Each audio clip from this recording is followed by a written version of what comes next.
This is to order. All stand.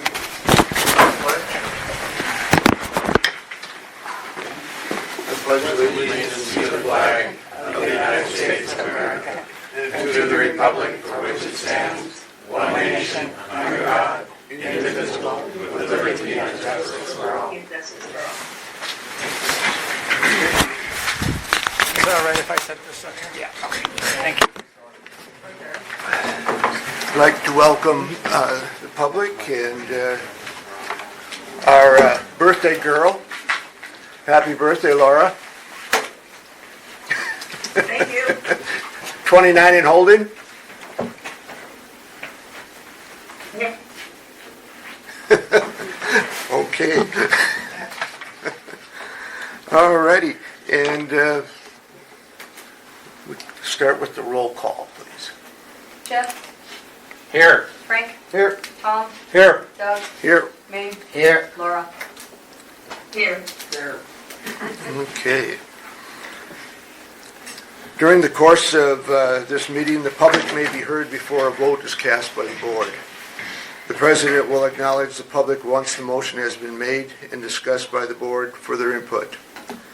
The president will recognize speakers who raise their hand. Once recognized, the speaker should move to the side of the board table and make their comments there so they can be heard.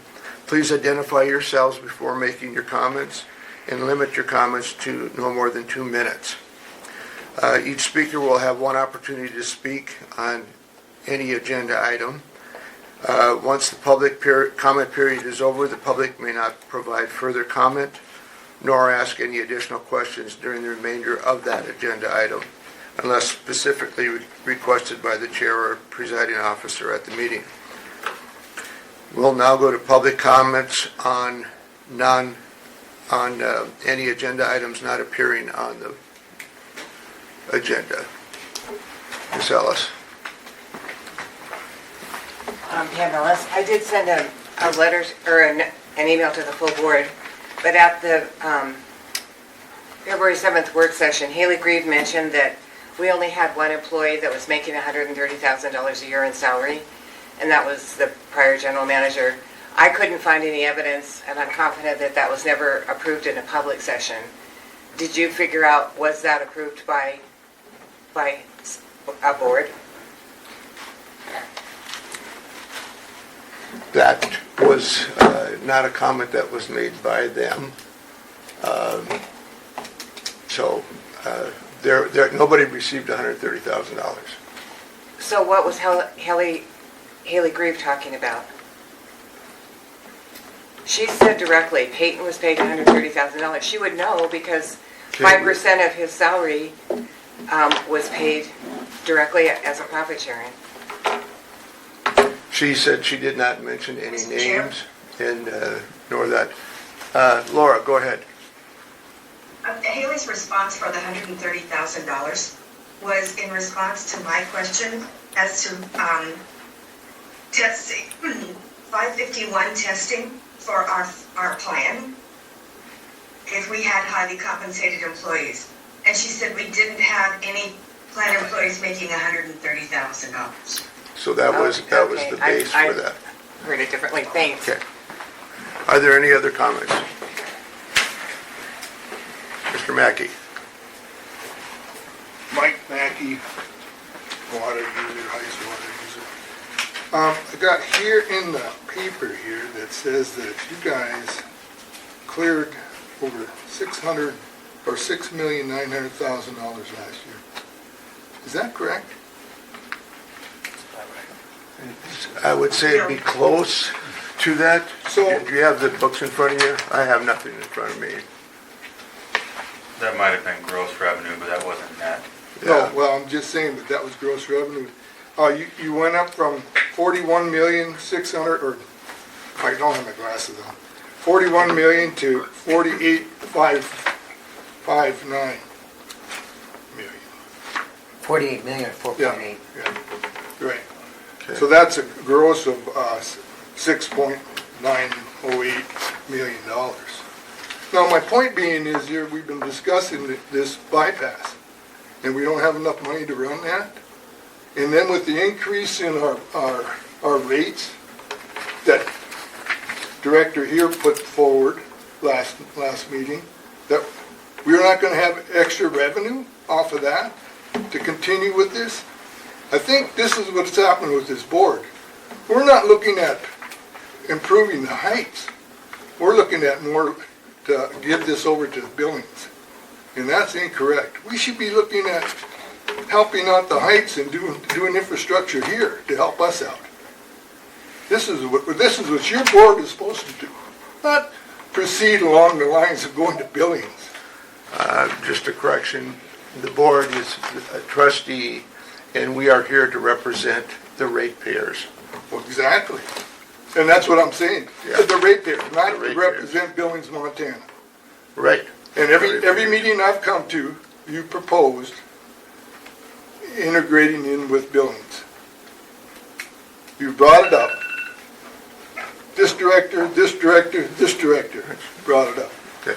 Now, if you spent your time, Your 2 minutes are up, and that is an agenda item, by the way. well, So, it's not, it's a commentary, or it's something that needs to be directed towards this group. but you're leading into an agenda item, sir.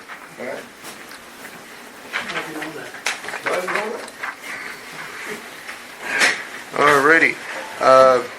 Approval of the minutes. I move for approval of the minutes as presented. Do I hear a second? I'll second it. It's been moved in second. Approval of the minutes. Director Ewald. I got a comment on them. When Jen put the minutes out, there was two motions that were made that weren't seconded, and so I noted that to Jen, and she changed the one, but she didn't change the other one, and I was just wondering why. It's on page 9 of the minutes. I think I can answer that one. I did talk to you about that one, right, Jen? And being there was a vote taken.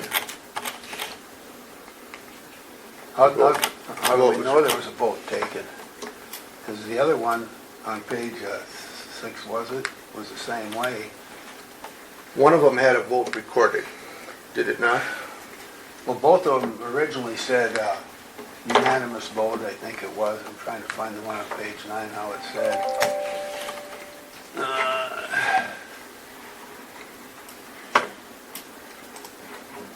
Jeff amends the motion to remove the salary range from the description. No second, all approved. And on page 9 of the minutes, very first line. Oh, okay. And so, in our description, we do have a salary spread, or a salary range. So one or the other is wrong. Either this one's wrong, or this flyer we put out with the description of the job with a salary range on it. One or the other's got to be wrong. And I take full blame. When I put out that, it was read by a number of different members, and there was no comment, and I was evidently mistaken. But that was the raid. So the minutes stand the way they are, and I would say that okay. they would. That was Director Essman. Well, my recollection is there was a second and the motion passed. The minutes don't reflect that there was a second. Right. That, I think, is what Mr. Ewald's point was.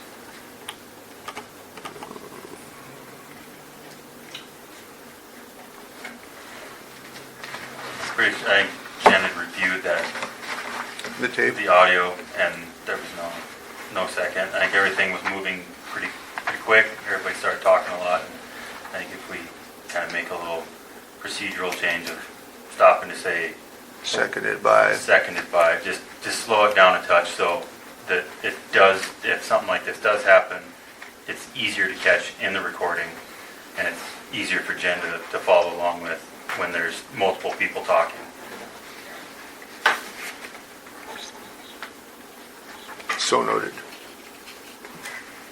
Any other comments? It's been moved and seconded to approve the minutes for January. All in favor, please signify by saying aye. Aye. All those opposed, same sign. Motion has carried. Consent agenda. I move for approval of the consent agenda. Do I hear a second on the consent? I second. Laura has seconded. Discussion. Frank? I would just like to take notice on page 43. I think that's where this would come under it. It's the budget. Oh, yes. I think that would fall under this consent agenda area. So we have now completed 8 months of the year, and we are sitting at, after 8 months, we are sitting at a total expenditure of our budget at 52%, and at 8 months, it should be 66%, so we're doing pretty good. And then, as far as income coming in, we're sitting at 60% of our budgeted income, so we're a little under on that, but that could be because of, well, we had that grant last year, and then we didn't get the rate hikes in until December instead of July. And so it's really hard to tell what effect these rates are going to have because it missed the peak season of the summer. So it shows our budgeted amount for income is $55,530,000. So if it was 6,000, we're pretty close, or 6 million, so there was no 6 million, it was 5,530,000. So And that included grants and stuff? I don't know if that's got the grant, yeah, it's got the grant in it too. That was the ARPA grant that we were paid back on, so. Okay.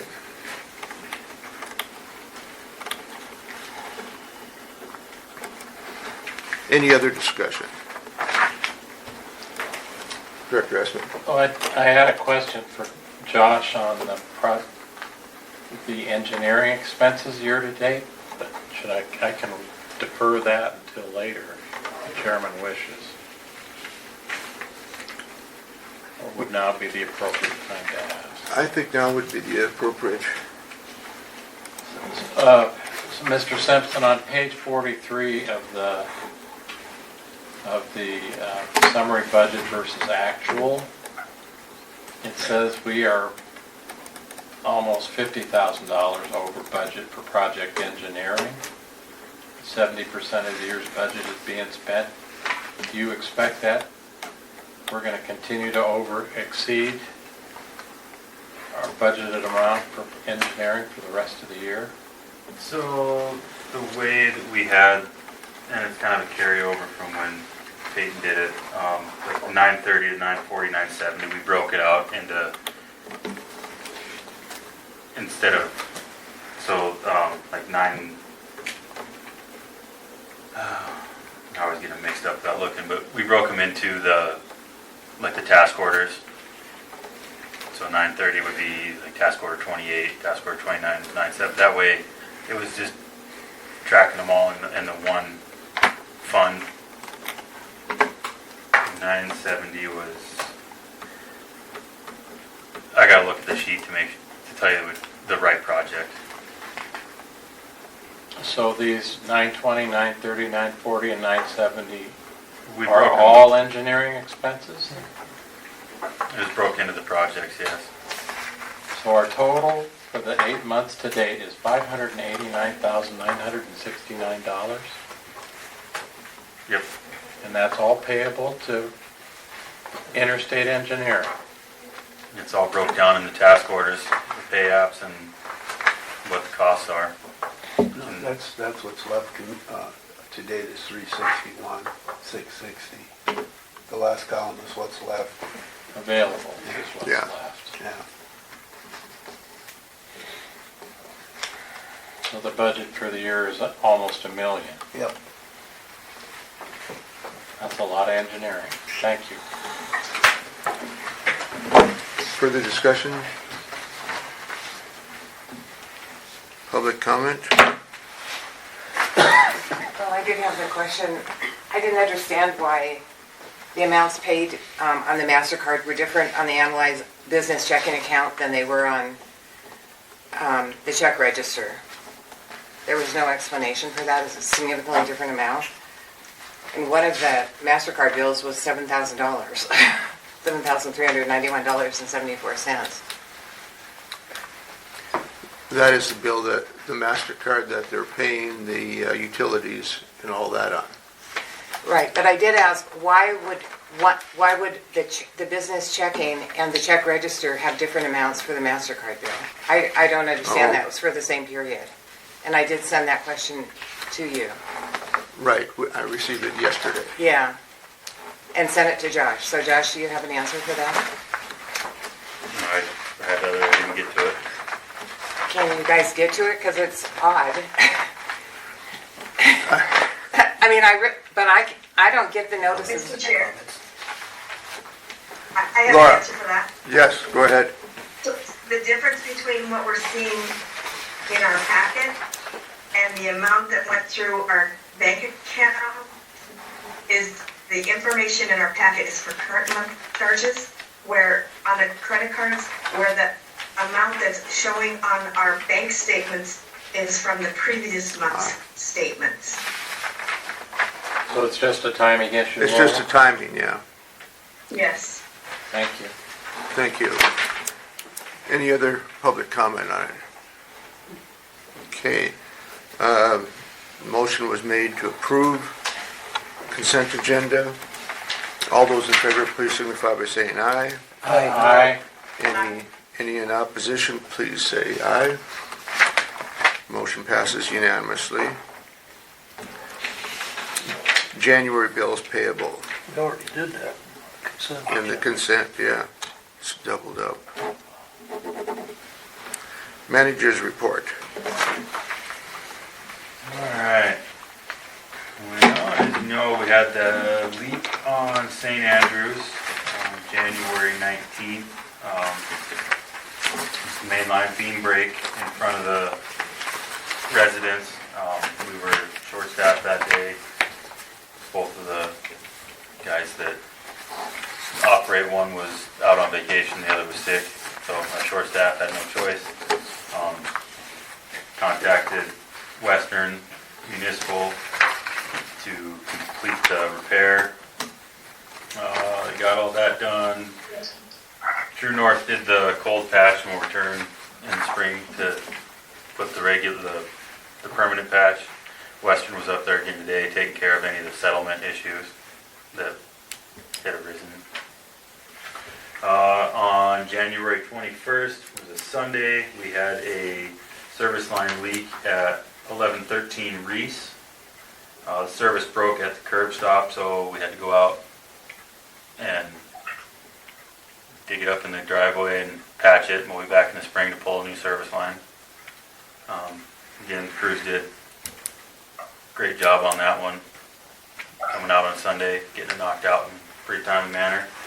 The IXM spare parts that we had ordered, we received those on January 26th, so that was that invoice that you all saw for $35,000. That's the spare mixers and injector pump, all the good stuff. Continued work on the lead service line inventory.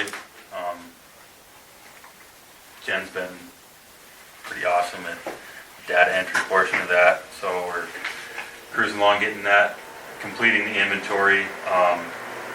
We received a grant that pays for 100 hours of interstate engineering's time to help with the lead service line, and rather than use them for data entry, I've met with them and we're looking at ways of updating our GIS map system to include some of this stuff. Mr. President. Yes. Question? Yeah, question for Josh. Do we have any lead service lines? So this is just a formality? This is having to complete all the required paperwork and the inventory to get submitted to the state. Okay, there was no inventory ever kept on all these service lines from day one? We have service installation records, yes, that's what we're using to complete the inventory. But it's never been compiled in, the EPA has a Excel spreadsheet that everything has to be input into. So we have to complete and put everything in their format and then have that done by, I guess, October 24th.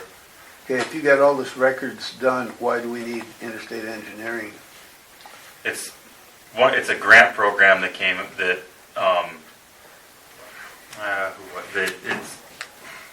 they're using for systems to complete the service line inventory. And again, it pays for 100 hours of the time, and that was who was, since they are our engineer, they were the ones that were.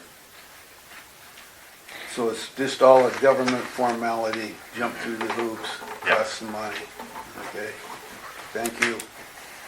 Jeff, will you reiterate that one more time? Because this keeps bringing up every month. Do we have lead lines in our water system? No. Thank you. Did everybody get that this time? Doesn't Thank matter, you. Ming.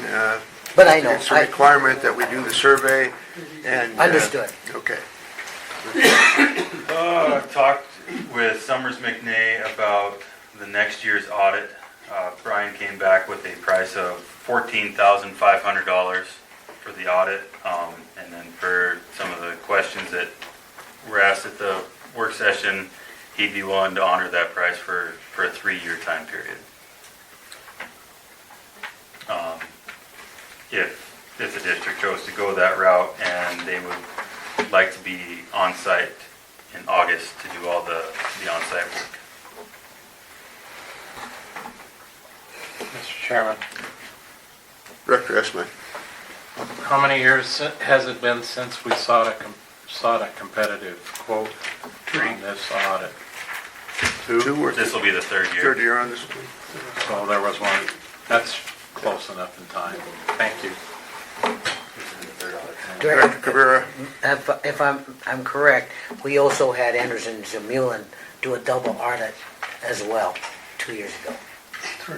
Was that This three will be then? the third year. Third year? The God, third year my- out, yeah. Life goes by fast. Unbelievable. One more question, Director. So when will this audit be completed so that we get up to, normally what's the time frame on them? Josh? They show up in August and They're done in usually May? have the report by October, Okay. November, Because it has to be filed by the first, sometime in, the end of the year. Yeah. okay. Any other? Can they bring us a contract for next month so that we can approve contract for them to do the audit?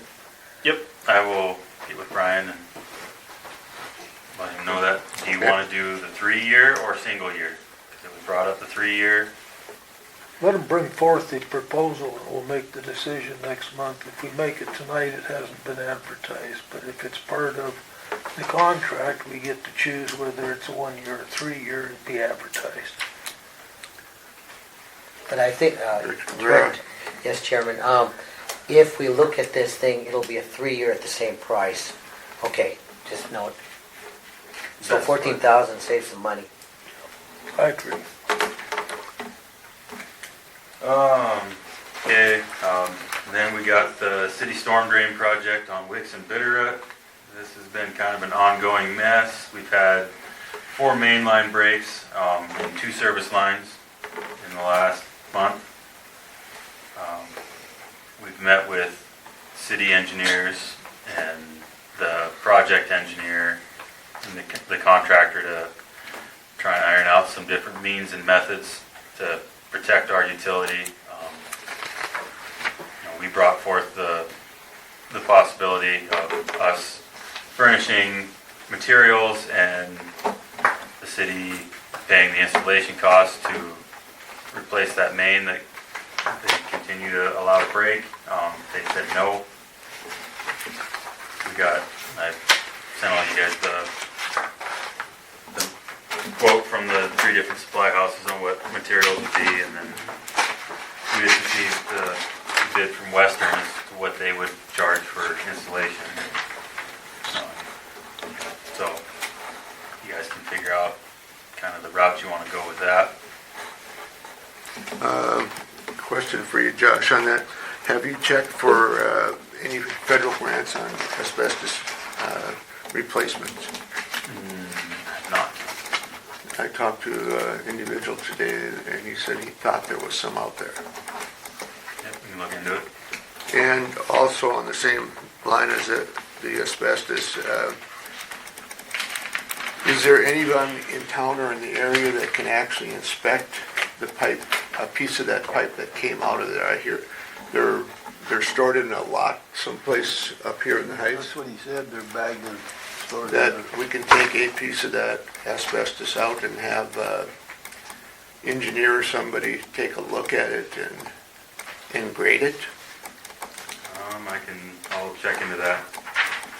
I don't know what kind of individual would do that, but Frank had suggested that earlier today. Tom? With their stormwater pipe being within 10 feet of our water pipe, that doesn't meet DEQ specs. No. And the fact that they're digging so deep, over 20 feet, that's a good 15 feet deeper than our water line. And they're digging in sand and gravel. There's no clay. It's pit run with no big boulders to speak of. They are disturbing the ground underneath our water pipe, which is AC pipe. Asbestos cement pipe is good pipe, but it has to stay stationary. When the ground underneath is disturbed, later it's going to settle, and this AC pipe is not going to like that. Right now, the city has offered to use the permits for the storm drain to allow us to replace the water line under an emergency repair, where we would not have to go get permission from the state, the city, get permits to put in a line as an emergency repair. I think we should take them up on it. I realize right now the quote is $400,000 to change 1,360 feet. But there's no DEQ permit we have to get. It's already permitted under an emergency repair. We don't have to pay for the surface repair. That's already has to be done by the current contractor. This is the cheapest we could ever get this done. I would like to see us move forward and do a emergency replacement of that line as soon as they're done. Now, excuse me, there is nearly 30 foot of street right-of-way to the north of the storm line. However, if we move over there, the AC pipe's still in the ground. I don't think that's legal. If we move over there, it'll be a new construction and require all the permitting. Tom, just a question for you on permitting and stuff. Did the city get a variance that they could dig within the stated law that was 10 feet? I don't have a clue. Because we need to find that out, number one. What were they permitted to do over there? First off, the city didn't put the stormwater line in. Right.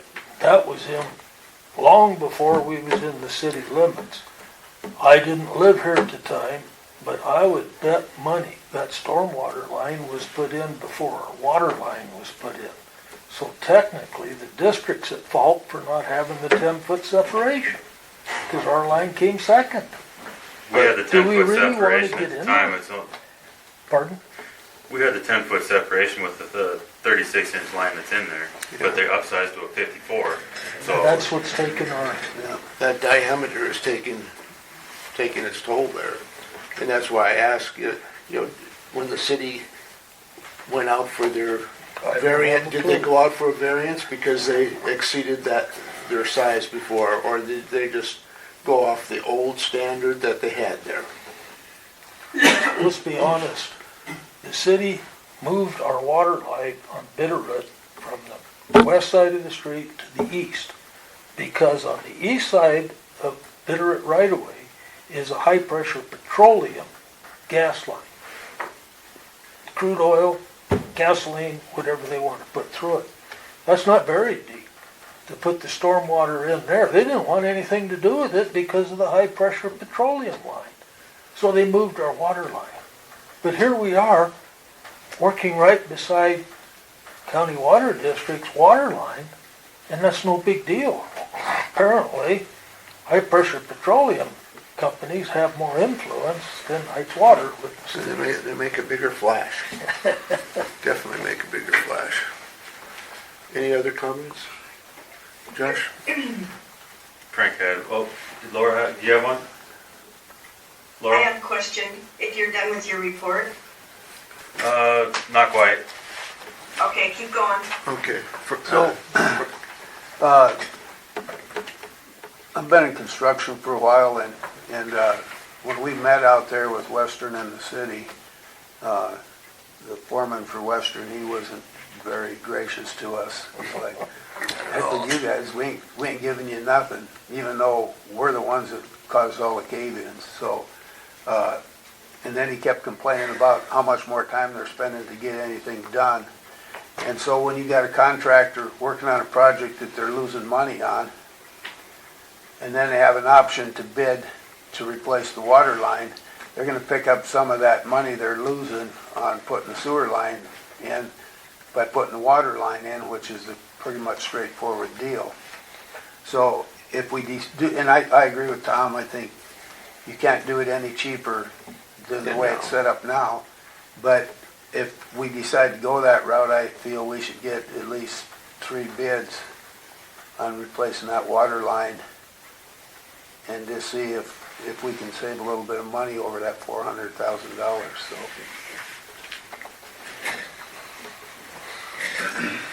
Any other comments? Director Esmond?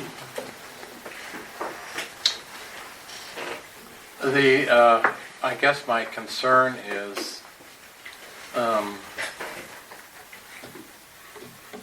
preserving evidence in case, an amicable settlement of that issue isn't reached. In terms of the conditions that were found, what's occurred, etc. So have we been making any effort to preserve any evidence in case I believe things get district has. crosswise here? I've had guys go down and do inspection, take some pictures. Are they taking any measurements or anything? We have a couple. Measurements? Yeah. Okay. So we can, there will be evidence available as far as the 10 feet deal at the end. Yeah, there's a manhole that's right next to a valve. It'll be at street level. You'll be able to see it. Thank you. Make sure, and I think we should send a, Mr. Chairman, Yes. Mr. President, I think we should send a demand letter that all pieces of broken pipe that they've taken into their custody be preserved and not be disposed of. I do think we should try to get a lawyer hired here soon to assist us with advice and legal efforts and when things like this come up.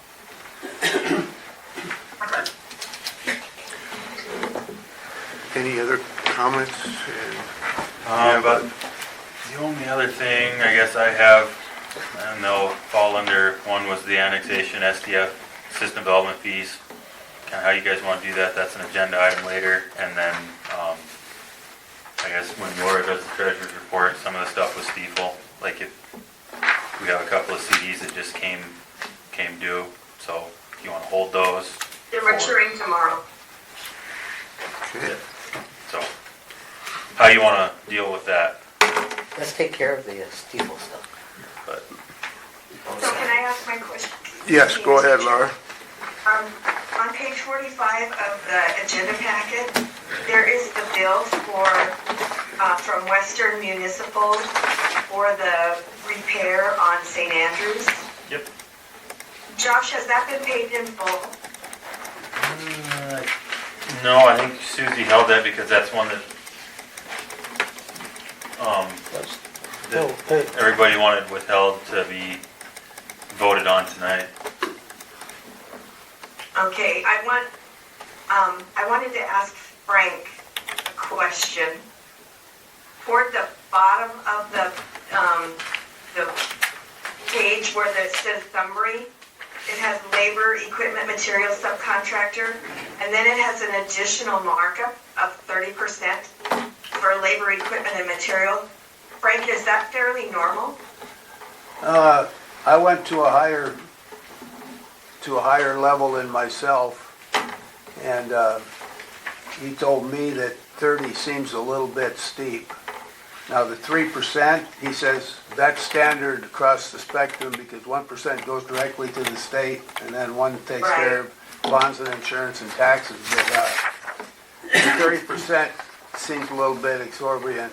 But the big issue I had on this this bill is we had a break in November, I think, in front of Starbucks, and the difference in wages per hour in 2 months' time, the superintendent went up by $25 an hour. The foreman operator went up by 22, and the rest of them went up by 9. And they paid. There's no labor on this site. Operators make way more than laborers, I think. And so why don't they have a laborer on site doing some shovel work? You only got 2 pieces of equipment. So you don't need 4 operators because the foreman operator also operates. And the operator hours are way higher than the total hours of the equipment that they had on site. So, I mean, I think they should have let us know that. And so this is on new business as far as going ahead. And they did the work. It's done. So I'm in agreement. We pay it, but I want to know up front next time what we're getting into before. To answer a couple of those, I talked with Dylan, Western, and they had a price adjustment that went into effect January 1st. They hadn't adjusted their prices in 3 years.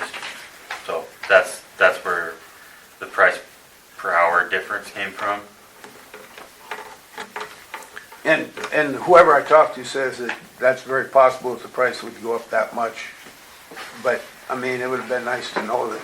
Yeah, that was their. Well, Tom? I thought Jeff had his hand. Jeff first. Okay. well, I think Frank raises an interesting point. I mean, they've got billed hours at 22 for the excavator and the loader total. But then there's 4 operators that we got billed 42 hours for. So we got 2 guys working and 2 guys watching. I mean, that doesn't seem right. If they want to keep receiving this kind of business. Tom? Actually, I've seen the superintendent that was on that job. I've seen him operate backhoes. So actually, you got 5 operators on the site with 2 chiefs. This was an emergency repair. I can't fault the bill. I don't like the bill. I don't like 30% markup. But this was an emergency repair. We called them out. Obviously, the operators got there before the equipment. The equipment had to be hauled by a trucking company. We have charges for that for the trucking company. I can't really fault them for getting the operators there before the equipment for an hour or whatever it took. But I think we need some further scrutiny for the future in advance, if possible, to understand when rate changes are going to occur and to understand the 30% more. When they charge $140 an hour for a superintendent and then they charge us 30% on top for profit. I believe the profit's in the $140 an hour charge. They're not paying that man $140 with wages and benefits. I think their profit is in their charges. What's the 30% for? So I would like to see a breakdown for the future. I don't want to argue this bill with them. It was an emergency repair, and when you have an emergency, you gotta do what you gotta do. But to understand it in the future makes sense for me.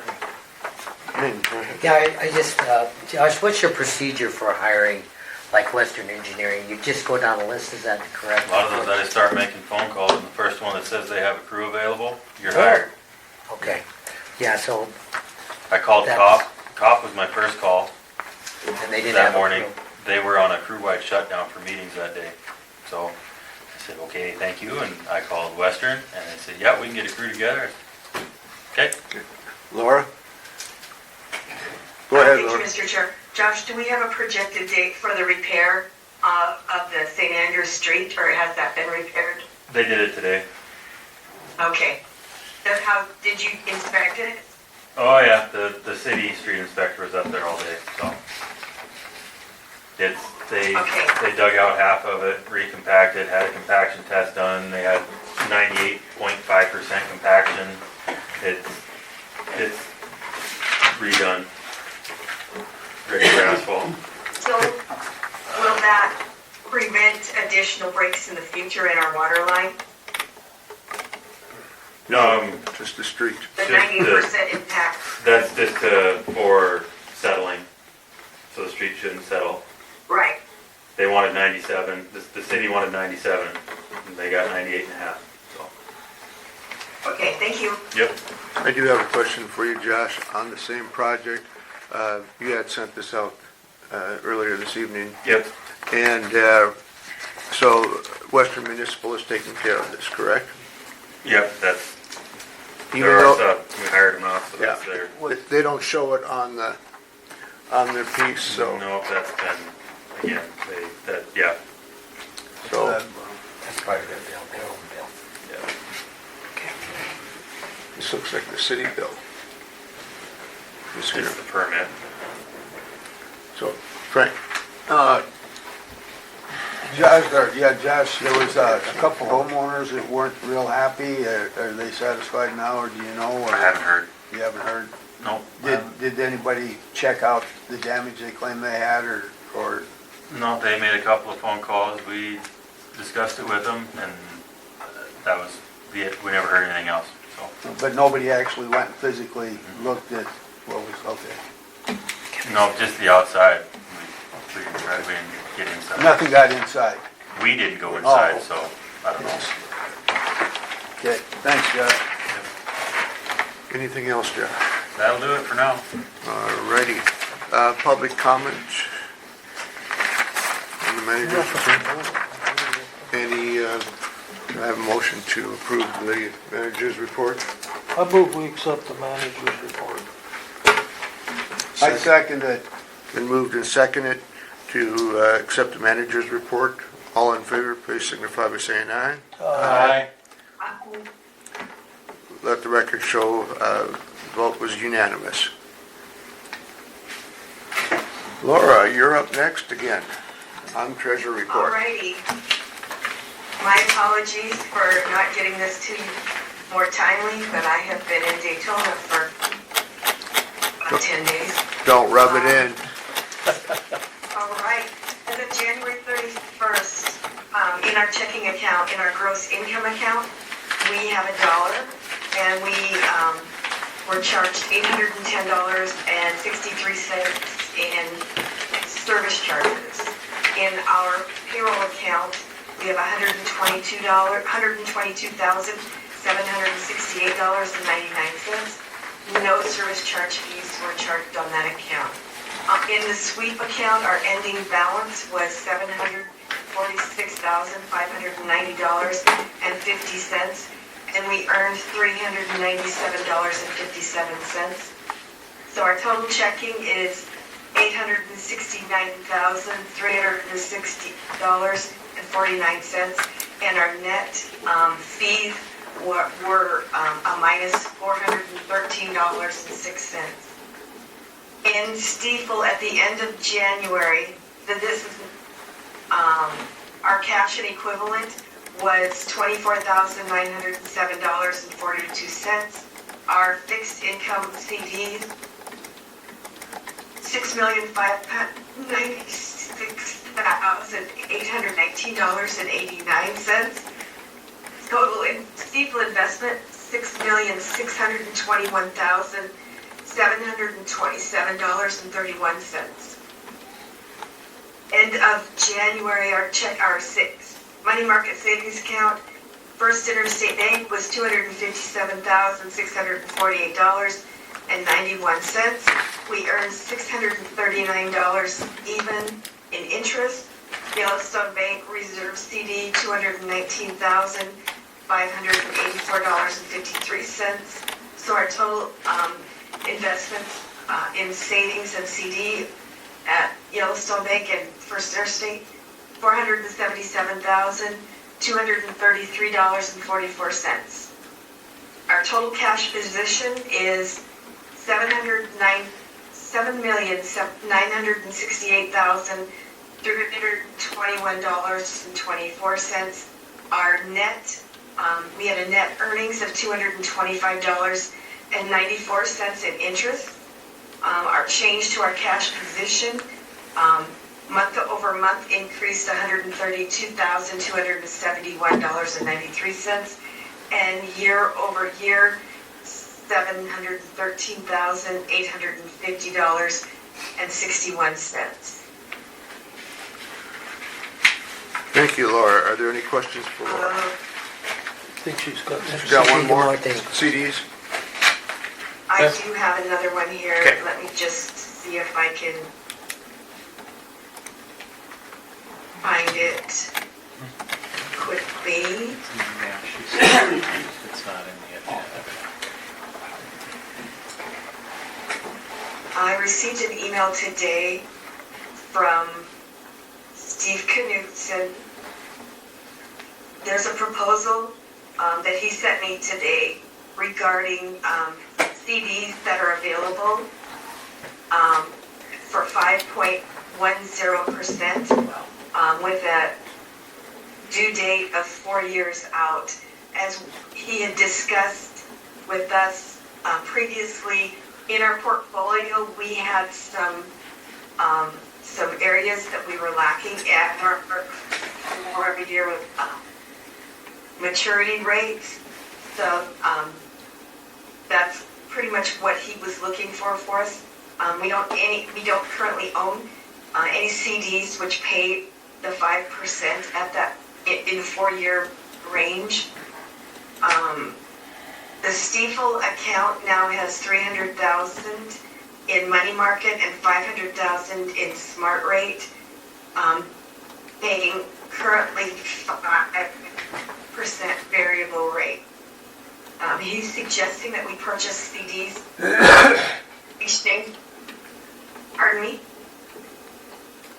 exchange the 300,000 cash and 500,000 smart rate into the 3 highest yielding CDs. That would be purchasing 3 250,000 CDs and 1 50,000 CDs. And we have another 1.2 million in CDs that's maturing at the end of 24, end of April, I'm sorry. So I don't know if we can take action on this evening, because I just received it this afternoon at 2:30 or something. So, Mr. Chairman, I've got some questions. Director Espen, go ahead. Laura has, and Mr. Chairman, I directed to both of you, there was a motion that passed that we were going to get new signatories on this account so that the board could obtain information for Mr. Knutson. Has that document been executed yet? Not yet. Has it been provided to us yet? No, I gotta get it. yet. Okay, I'm unwilling to invest any more money until we get that in place for two reasons. Number one, we are looking at an emergency expenditure here, $400,000 plus. In the near term, we've only got $869 in ready cash, it appears, but we cannot commit the payroll account for emergency repairs. That needs to be protected. That's why we have a payroll account. And I believe we should have, frankly, I think our cash reserves are too low at the moment because there's ongoing construction. We don't know. We could have another $500,000 surprise before this thing is over. And if we don't have the ready cash, then we're going to have to go out and borrow it. I would point out, you know, I think we need also to look at where we have our sweep accounts invested. Because by my math, we are getting about 1.05% on our interest in that sweep account. And I think the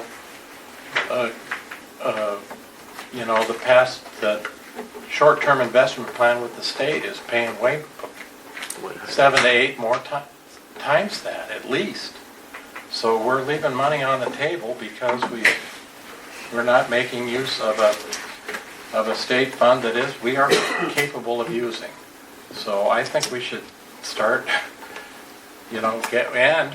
sometime this spring, we're supposed to be getting an update from Interstate Engineering in terms of water main replacement. And that could start, they could recommend that we need to start spending some of this money instead of having it all locked up. So I'm not in favor of continuing these CD investments, particularly not at 5% for a 4-year period. I'll be a no on that. Josh, you have a comment? Just take note that smart rate account that has the $500,000 in it that's earning the 5% variable, that's liquid to the day.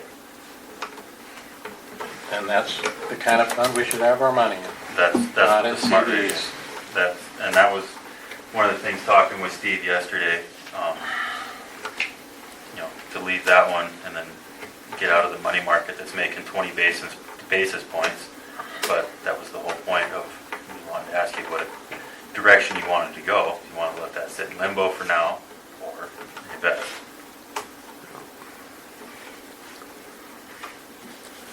How do we want to direct Josh? Tom? Like Laura said, we have numerous CDs coming due in late April. I believe we have 1.2 million coming due in late April. 1.4 is what you said. And that's 2 months.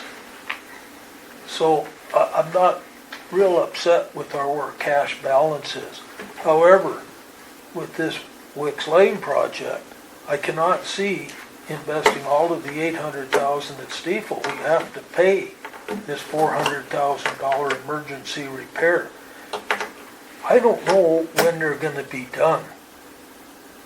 They have to finish the storm line before they can start replacing the water line. We really don't want them messing with our water line and trying to put above ground temporary service in and watch the temperature go down to 10 degrees at night and have 35 homes without water because their temporary service is froze. Until we get into May, that can happen.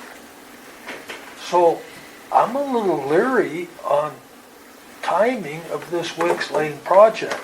I understand that if you keep a tap flowing at night, you can prevent the freeze-up. But then this district is going to be buying water from the city that there's no way to charge on. Because these temporary services don't have a meter. It's estimates. This is wrong time of the year to be going gung-ho on replacing a water line, but at the same time, due to the expenses and the conditions, we don't have much choice. So when will they be done? They started this January 25th on the Wicks Lane part. So we've already got 3 weeks tomorrow into it, or 4. I'd have to look again, I'm sorry. They're not half done. And when they get down into Bitterroot, they have a huge manhole to put in. An extremely large diameter hole to connect everything together. I don't think they're gonna be done myself until the end of March to start our water project. So again, I could be dead wrong. I don't want to see all of our money tied up with this hanging over us, but I don't want to get started in this water main replacement, this emergency replacement too soon this spring. They're comparable. Yeah, thank you, Chairman. Just the other day, I was offered a CD for 1 year at 4.85%. Just a 1 year rather than holding it off for 4 years. So I think there's going to be more CDs on the market. Laura, this direct question is directed at you, and maybe you've talked to Stiefel on that. Do we have CDs that are offering 1 year at 4.85% rather than holding our money for 4 years? Do you know of anything out there that they might be doing? I would have to look at that, Ming. I know that, the Wednesday before I left, so it would have been the first week of February, Stockman Bank had, CDs that they were 7 months to term, or 5.10%. Correct. We got money in a lot of different banks already, so we're limited. We have options. Even if we were to get started on the project on Wicks Lane immediately, I don't think that we would not need cash to cover those expenses before the April CDs mature.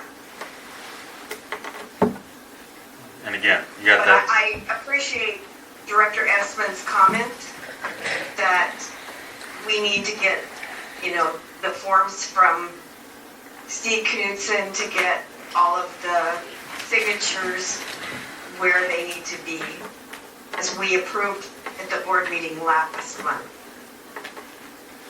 Mr. President, Director Ewell.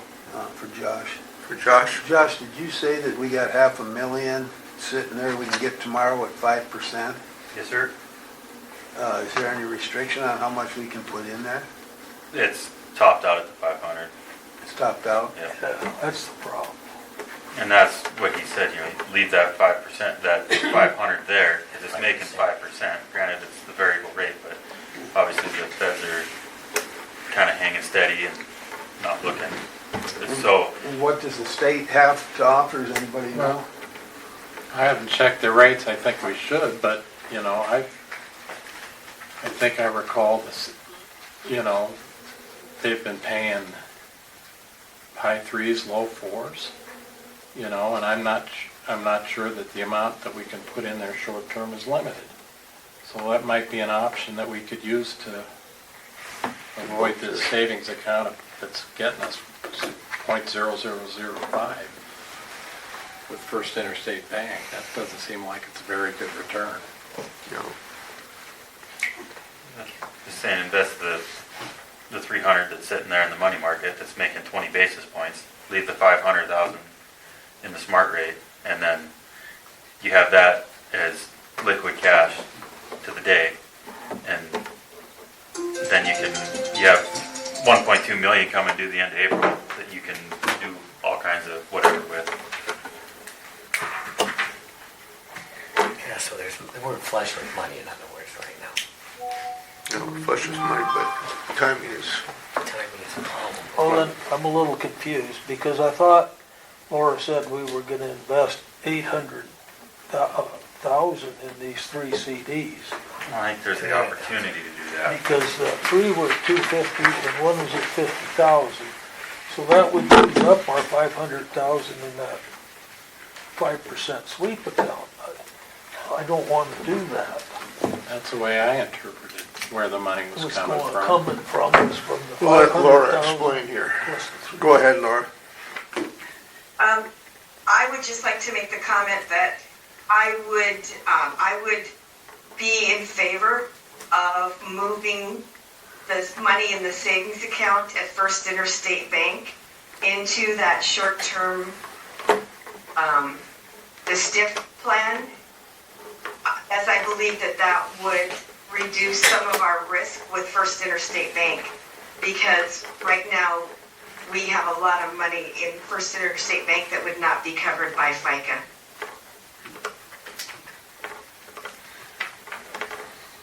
And we're not having to touch that money. So if we were to take 300,000 out of that money market at Stiefel and 200,000 out of First Interstate Bank, we could put that in the STIF plan and just kind of see how it goes. The STIP plan.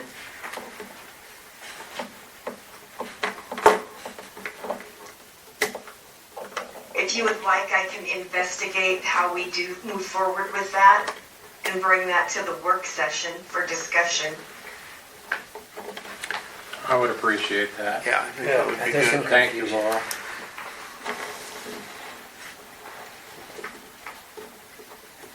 Do we need a motion on this then? No. Okay. That's what concludes my report, Mr. Chair. Thank you. Do you have a public comment?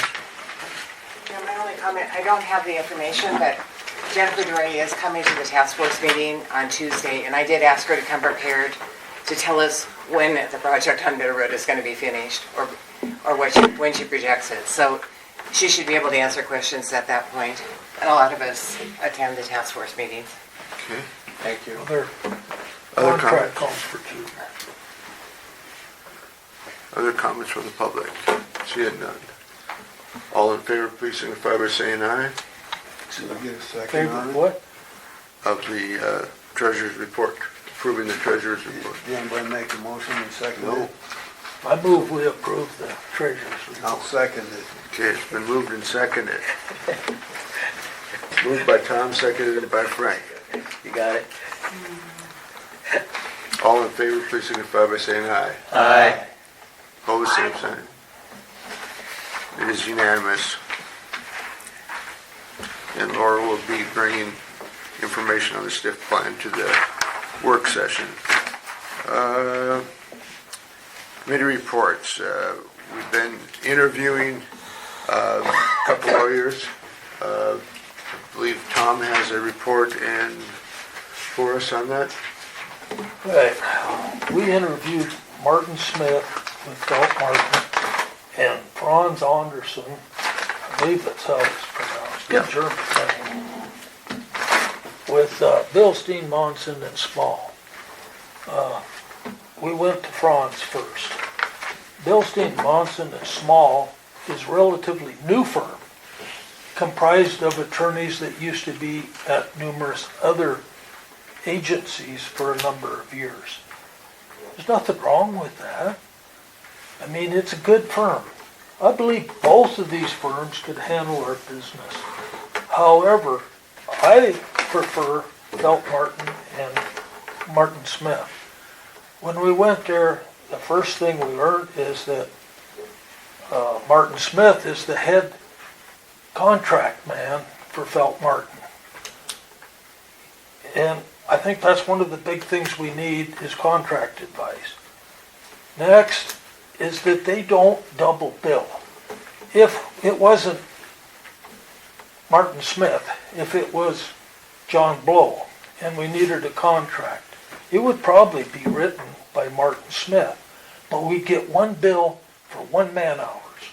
Right now, we're seeing invoices come from Susan Swinley where Ellison Garrett compiles a brief or a motion filing for the court and charges by the hour.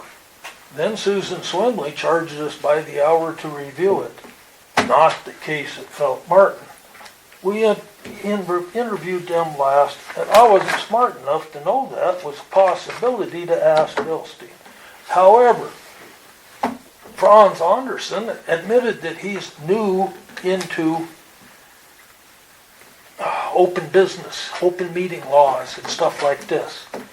He's new into contracts. He does not do litigation. Martin Smith does litigation, has worked in government and understands open meeting laws very well. He negotiated a water line reinstallment with a new location between the utility, the city of Laurel, and the railroad. Never made the news or the courts. I think that's a pretty good feat to negotiate with the railroad, a city, and a utility, and the county, and not end up with court or in the news.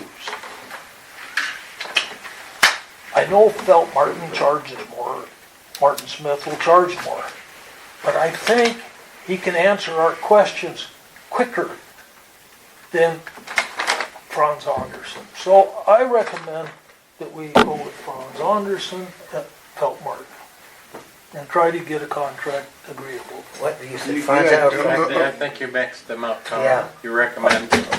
Martin Smith at Felt Martin. Oh, okay, that's You it. meant to say. Yeah. Names get hard to do. Any other comments from anybody that was at the interviews? Laura's got a question. Laura, go ahead. Thank you, Mr. Chair. How many attorneys are at each firm? Is that the newer firm, do they have a number of attorneys Both of them. similar to Feld Martin?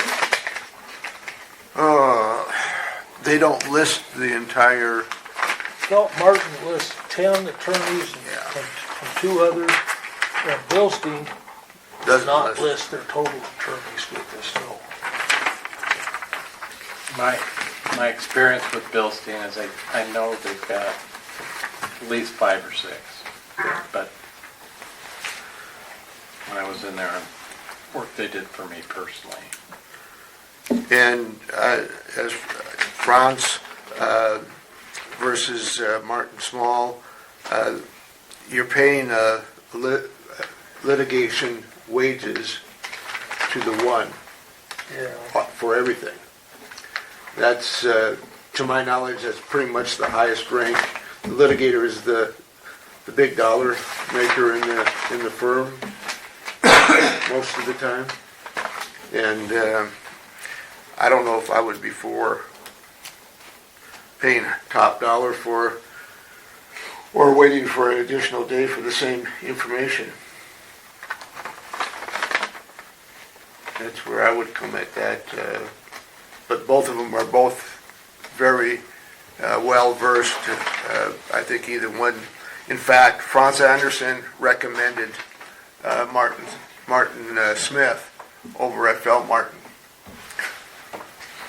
He recommended him as another one to check with. So, is there a motion to accept one, deny both? I move we accept Martin Smith at Felt Martin. Okay, is there a second to that? I'll second that. Ming has seconded that. Further discussion, if any? Frank? So Martin Smith would be our go-to one, and he's the litigator. Uh-huh. So I hope we don't have to do much litigation. So we're paying higher wage, we're paying a higher rate Here we are. because he's a litigator When you're just asking for information on the Now, contract. what did he say? I thought, Tom said that you pay who actually does the work on it, so if he's got somebody lower doing the work, then we pay that rate. What's that rate? That rate can vary, let's see if I got.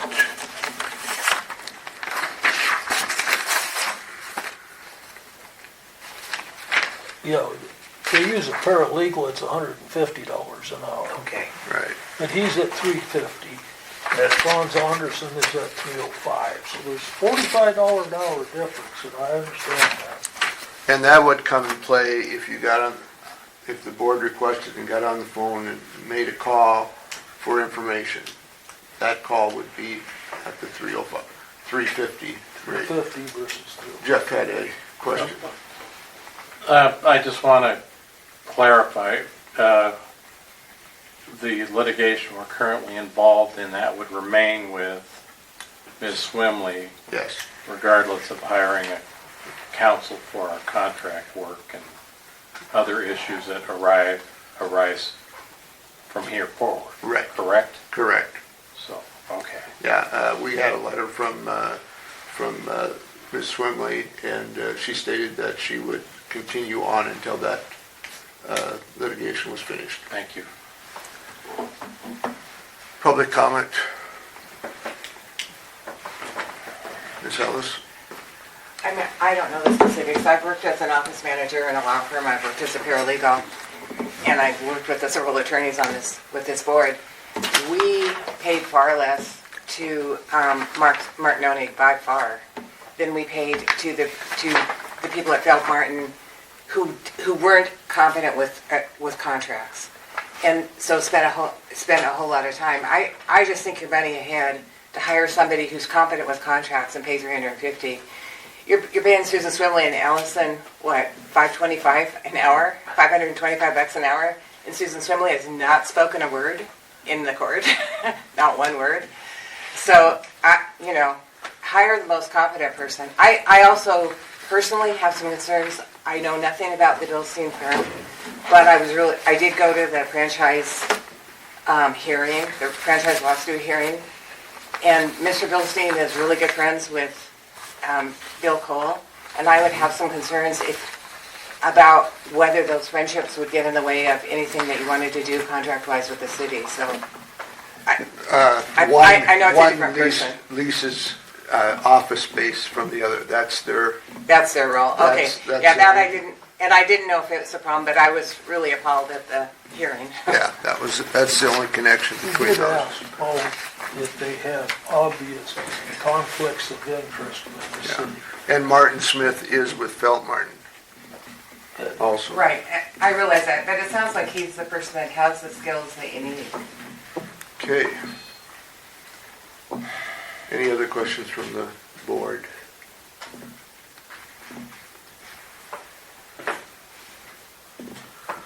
Okay, that was moved by Tom and seconded by Ming to approve Martin Smith with Felt Martin as our legal representation, and I will have them draw up We have Gotta take a vote. documents if approved Oh. and bring them back. It'll be what it'll be. You know, we can approve him, but not the contract, so. All in favor of approving Martin Smith from Felt Martin, please signify by saying aye. Aye. Aye. Passed unanimously, so I will...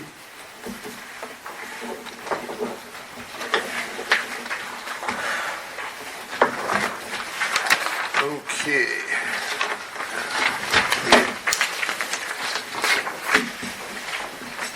Where did my agenda go?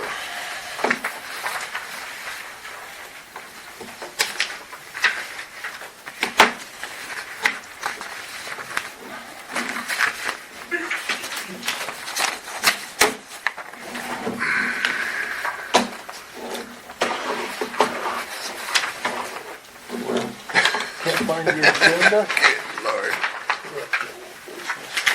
Okay, seeing no further new business, we'll move to old business, New business is next. or old, seeing no, Yeah, we work committee. yeah. So we'll move to old business, and I will try to. And Frank. Okay, gonna bring back the resolution with, which is actually Tom's resolution from October With changes. with, I don't know the changes in it from Tom, is there? Well, so, the resolution is, and shall initiate and request the city of Billings, working with the district, to perform an exploration of the possibility of consolidation and how its impacts could affect the district and the city of Billings, Montana. And there's a bunch of whereases and therefores up above. That stuff hasn't changed, so. That's the resolution. I'll read it again. Shall initiate and request the city of Billings, working with the district, to perform an exploration of the possibility of consolidation and how its impacts could affect the district and the city of Billings, Montana. Is there a second? No, point of order, please. What is your point? Presentation of point and articles of our charter. Part 5, section, Part 4, board, rule of board presentation. Number 5, a motion to reconsider any action taken at board may be made only on the day such action was taken. It may be either immediately during the same session or at a recess and reconvene session thereof. Such a motion may only be made by a board member of the prevailing side, but may be seconded by any board member and that shall not be debatable. So in other words, the prevailing side said no. And Robert's Rules of Order also say, and I'll quote it, then we look at it, that it says, renewal of motions cannot be made in or during the same session. Typically, a session for a board of directors is one fiscal year without substantial changes made to reconsider it for another vote. So in other words, we cannot bring this up again for another year. Now, I beg to differ, but Jeff, did you have a comment? Well, this is a different motion than the one that was It considered said it has to be last. substantially different. And We Robert, can't discuss it without a second. We're getting awful far. no, we're discussing what he's wanting to do, which is the order on business, being that was point of order. So this point's been made, and I'm going to make a second to the motion. Okay. It's been moved and second that we not allow this to be on this point of order, that it No, I seconded the motion. He stated his Okay. point. We don't have to move on his point. Okay. He stated his point. He stated the point. Okay, it's been moved by Frank, seconded by Jeff. Discussion on the motion.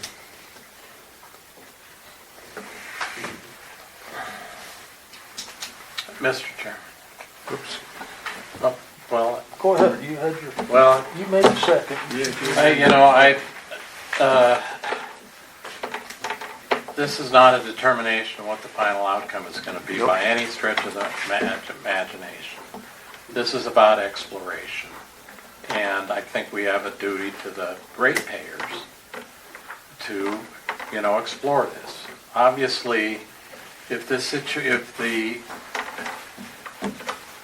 city owned the lines, just to give a current example, that were collapsing on the same street where they were performing the storm sewer work, I'm guessing the attitude toward resolving that issue would be a lot different than it is right now.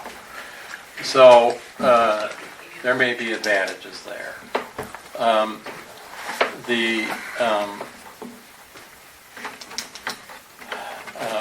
We are undergoing a thorough review, which I hope we get this spring, in terms of the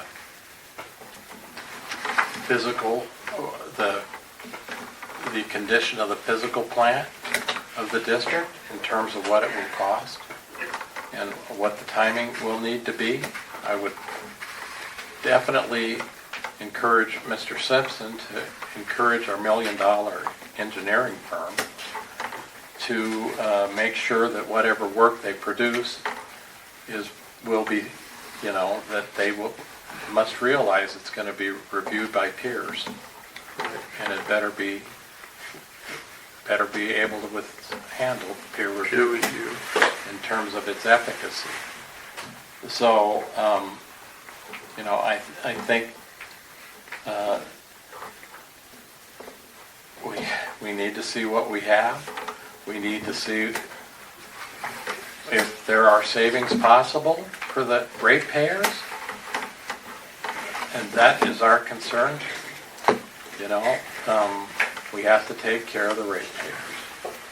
We have to be fair to our employees, fair to the people that do contracts with us, but, we're not here to exist in perpetuity if another path makes more sense. So I think it's worth the exploration. Tom, you had it? Ready? Yeah, I'm looking at the ratepayers too, whether we're looking at that accordingly. I understand Director Esmond is hired by the city, so there might be some bias in regards to that. But thereof, Robert's Rules of Order, we have looked at this situation not only twice, but many times already, and we continue to bring this up month after month after month. And at this point, according to our own charters, this cannot be brought up unless somebody on the nay side wants to bring it up. But this is a resolution that's been explored and explored and explored and continues to have problems there. I would like to, if that's possible, entertain an amendment to this, that this exploration of consolidation in the city takes place in June of 2025, when a new board has reconvened at that period of time to take a look at it. But according to Robert's Rules of Order, and regardless of whether you don't think that I'm doing or what we're doing is for the ratepayers, because there's many ratepayers that don't want to be part of this city and will be adamant against that with other things that are there, that we need to consider the fact that this has been defeated 2 times, at least under this administration. Mr. Chairman, Director Esmond. it didn't prevail in October because I was a no vote. So rather, if we're just going to get hung up about the process here, I can deal with that right now. But I think, the point of order is specious. I think it's not well taken. And the second vote, there was no prevailing side because it died on the tie. So, let's just have a vote. Let's begin the consideration. Nothing final is going to occur with the passage of this. Right. Tom? Thank you, Mr. Esmond, for admitting you were a no vote back in October. I wish to amend this in the now therefore be it resolved that we add at the end of that and compose a consolidation proposal. I want it in writing. Every time something is said, somebody's arguing that the minute said this said, I want this, results of this exploration in writing. That's my motion. That's your amendment to the motion. My amendment to the motion, to add and compose Can I get that a from you? consolidation Can you proposal. send me a copy of that? Yeah. Okay. You won't be able to read it. Well, He scribbles a lot. Is there a second to the amendment? First, we gotta take care of, I gotta withdraw my motion. Yeah, Jeff has gotta withdraw his motion because now he made the motion and I'm gonna second his motion. But I don't think we have to. Oh, we don't have Frank, to? but Okay. if we're going to get hung up on process, we'll overcome it with Okay. that. But I don't think we have to. And now we got Tom's motion to amend, so he's Okay. gotta get a second. I will second that motion. As long as it's in writing, so everybody sees it, everybody understands it. I agree with that. Do you have all that written down? Sure. Yeah, that sounds good. Mr. Chairman, would Sounds you great. please read his amendment slowly so that we can understand what it is? The motion will now read, shall initiate and request the City of Billings, working with the district, to perform an exploration of the possibility of consolidation and how its impacts would affect the district and City of Billings, Montana, and compose a consolidation proposal. So, and Response in writing. Yeah, it's gotta be in writing and presented for acceptance by the city and the district. So rather than compose, would be present? Compose, it's writing. Okay. questions on that? Is there a second on that so we can Yeah. discuss it? It has been seconded. Okay. Who did that? Frank? I did. Okay. Frank? Once again, we've had this in writing, whether you like it or not, 2 times, and Director Esmond already said that he voted no 1 time, and we did it again last month. Again, according to Robert's Rules of Order, and within our own charter, this cannot be brought up unless it's brought forth by the nay votes. And it cannot be looked at, according to Robert's Rules of Order, for 1 year, and I need to make that a notation there at that point. So I know I'm going to be defeated on that, but I want to make sure it's noted that this has been defeated twice, and we're going to continue to bring this up over and over and over again, even though there's been a no vote on it. Okay, thank you, Ming. Thank you, Gregory Chair. Wolf. Thank you, Chair. Last month, this resolution was withdrawn before a vote was taken, Correct. so there was no vote on it. Is that correct? No, that's not correct. They voted. Yeah, You voted. guys voted twice and it's died on a tie twice. Yep. It was never voted No, on that last was month. the month previous. Oh, Last so month, yeah. the motion was withdrawn, according to your minutes. The motion was withdrawn, which means there was no vote on it. And I can read it verbatim from your minutes if you'd like me to, Madam Secretary. Would you like me to? Would you like it? I'm confused by the Well- attitude. Did I give you attitude? I'm pretty Yes, sure all I said you was that did. it actually has been voted on twice. There was no attitude. I don't appreciate it from you. You will Okay, raise your I'm hand telling to you. be recognized then, ma'am.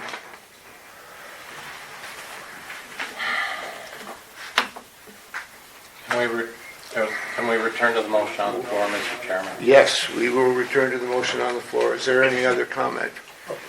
Public comment is now ocean. Oh, Laura, excuse me. Thank you, Mr. Chair.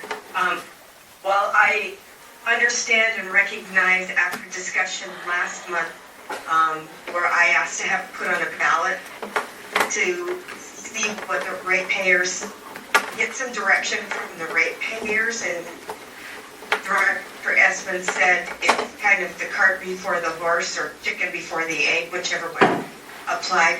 I think that we have some other things that as a board of directors, we should be looking at for the district rather than continually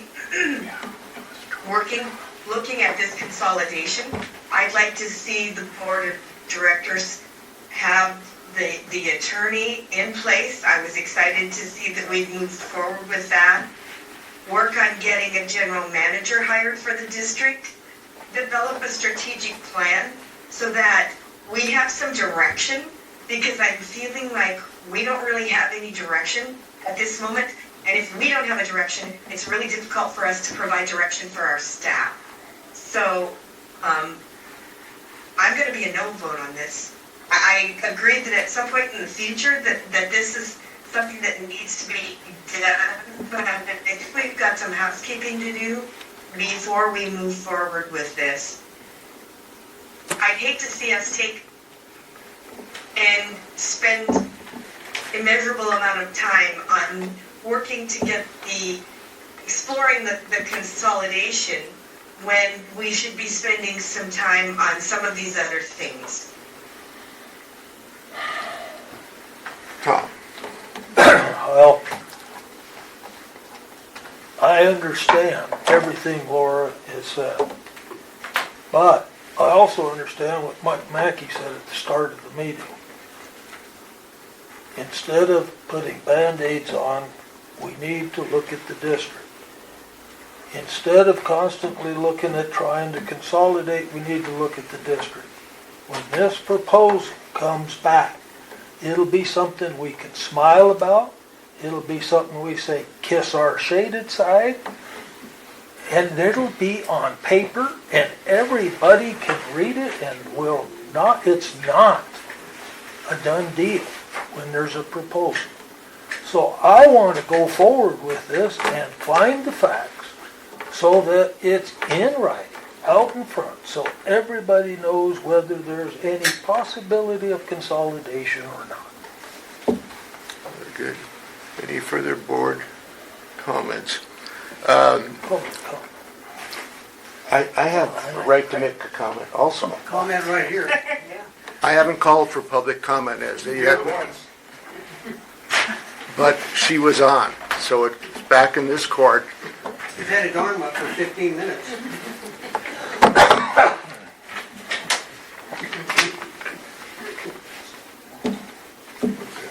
What's that?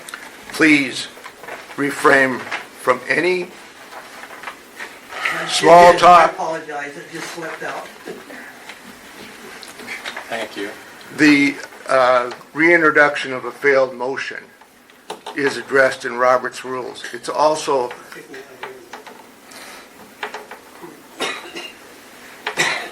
are you done?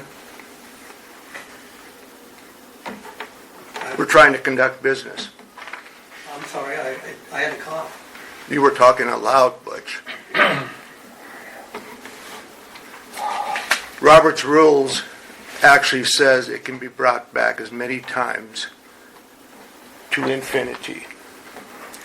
And Jeff has a current copy. I don't believe he has it with him, but I can send you that out. I don't know where you got your information from, but mine is totally conflicting with yours. And it states that we operate under Robert's Rules of Order. And that's where I'm at on that. So with that, I fully think that this motion is good in a positive mood because the district as it sits right now has questions from a lot of people. I'm not going to say the majority because that would take a vote. But a lot of folks have made comment, what the hell is going on?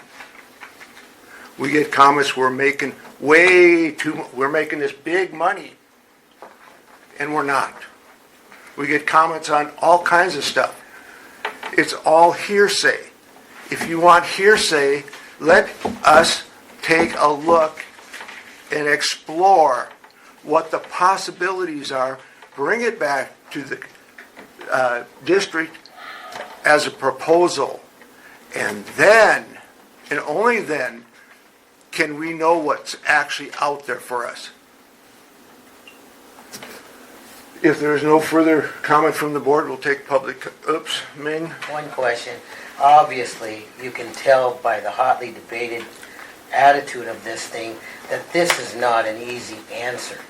And it's going to divide a lot of people. So that's not going to solve it by bringing this thing forward. It's just going to make it worse and worse and worse because it's brought up and it's like, we've lost 2 district managers over this thing.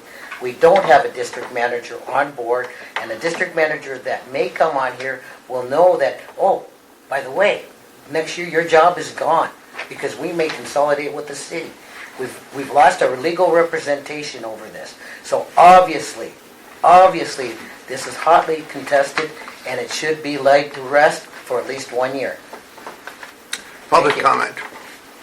Mr. Mackey. I do have one request that we have a director here that's from the city, that was appointed by the city. He needs to recuse himself in this case from any vote that involves the city.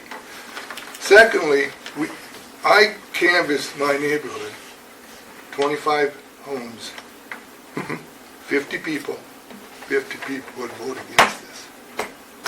So I'm just putting that out to you. You got 50 against you before you start. Okay. 50 out of the 6,000. Okay. Any other public comment? Seeing no further public comment, we'll take a vote on the resolution to initiate and request the City of Billings to work with the district to perform an exploration of the possibilities of consolidation and how it would impact and affect the district and also the city. as well as compose a consolidation proposal for the district. All in favor of said motion, please signify by saying aye. Aye. Roll call. We'll do a Request roll call. Yeah, vote. we'll just do a roll call vote. Yes. Before I vote, I wish to state that I am a member of the district by virtue of owning property and paying water bills in this district. I wasn't. I was appointed according to the law. Yes. Thank you. I'm going to vote yes. Frank, Yes. Tom, Yes. Doug, Yes. me, No. Laura. No. Motion passes 4-2. And we will proceed with that as soon as we can. Okay.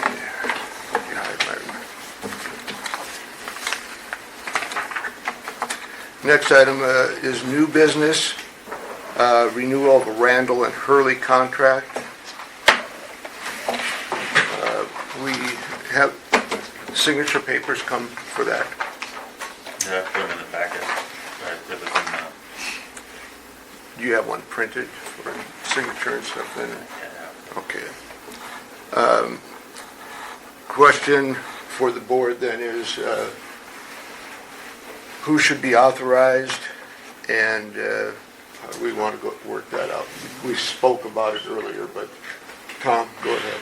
State law requires our contracts to be signed by the president or the chairman, co-signed by the secretary. Therefore, I make the following motion that our contract with existing Randall Hurley contract be signed by the existing president and co-signed by the board secretary. It won't be a new contract, it's the existing contract that was previously signed by Berkshire. Okay, is there a second to that motion? I Second. second that. Oh, okay. Laura, we'll take Laura's second if you don't mind. That's Discussion. Public comment? Pam? Well, the only thing I would say is the contract that's in the agenda packet says it started over a year ago, and I guess I understand that it did, and I understand it was signed illegally, but it seems like it should be modified. I mean, how do you sign today saying you approve a year ago? You weren't. It would be dated, signed and dated. Right, and the signature, And, and the signature page, the minutes reflect that you wanted on the signature page your signature and Jen's signature. The signature page has neither. It has a room for you, but it says trustee, and it has no place for Jen. So it Right. doesn't seem like they actually followed through on what the board directed at the last meeting. Okay, thank you. Jeff? I'd like to offer an amendment to Mr. Director Zerbuin that the president request an altered signature page to reflect Mr. Zerbuin's. Okay, motion. redo. I'll second that. Is that an alternate motion? No, it's No. an amendment. I'll second it as an amendment. Okay. Discussion on the amendment. Public comment on the amendment. And the motion. On the amendment. We got to vote the amendment first. All in favor of amend it to redo the signature page, please signify by saying aye. Aye. All opposed, same sign. Motion, the amendment passes. And now we move to the amended motion. All in favor of amended motion, please signify by saying aye. Aye. Opposed, same sign. Motion passes unanimously, and I can call and have her retype that signature page for us. Second item is monthly bill formats. And this addresses how our bill looks to our customers. Has there been any movement on that at all, Josh? Yeah, the formatting that you're looking for, if you want that kind of formatting, you're gonna have to move to the trifold paper bills. Okay, how many lines can be utilized on our existing bills? On these postcards, how much can they stack on there? Wasn't much more than what was on it. You can't do anything. There's no screen. Yeah, so what was on it, the additional, like, We removed, Four. 4 lines? right, So we could add 4 lines. what if you're If we looking, remove 4, there's room for 4. but if you're it's, Can I speak? I was I know, but talking to, I spoke she's the to. one that Okay. contacts. So, the way Black Mountain describes it is there are boxes for each line. Those boxes are set in those sections, and we only have so much room in our postcards for each individual box. They have to have them spread out like that, because if we have the DEQ line, if we have the overpayment line, if we have so on and so forth, that are normally on our bills, that are usually the 0, they would then fill in that space. And if we had anything else in there, then it would chop it off. It would overlap.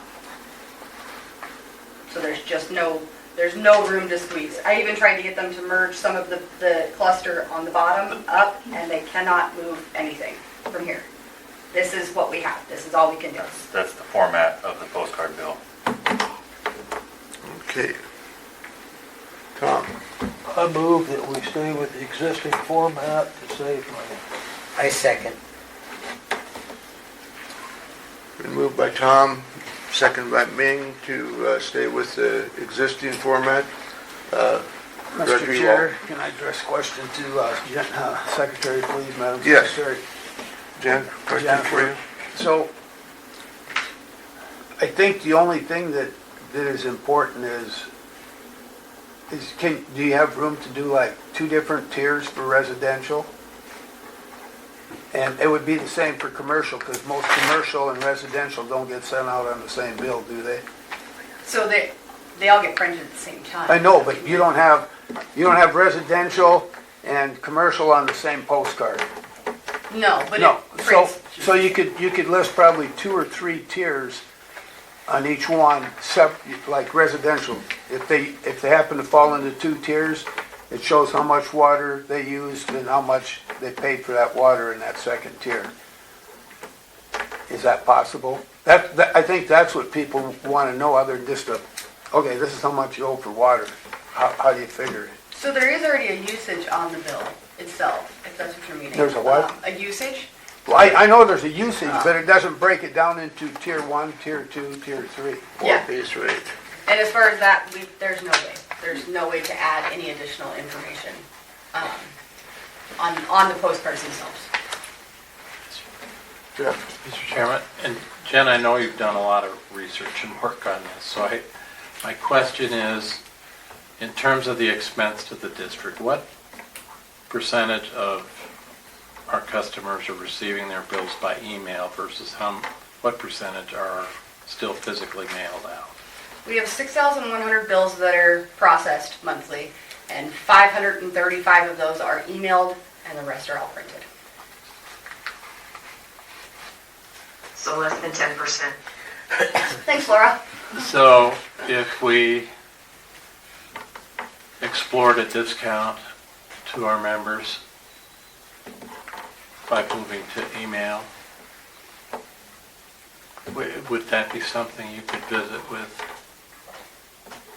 Well, we would have to adopt that in our rates, number We have one. to do that. And then we'd need to see whether we could get that kind of, penetration to reduce it. Because, I get all my bills by email now. So then the paper and the postage is irrelevant. Director Walt? So if you do it by email, do you list the different tiers? No, it's all this. The email bills are essentially exactly the same as your postcards. But you could expand the email very easily, couldn't you? So there's no way to show the specific tiers on the line items.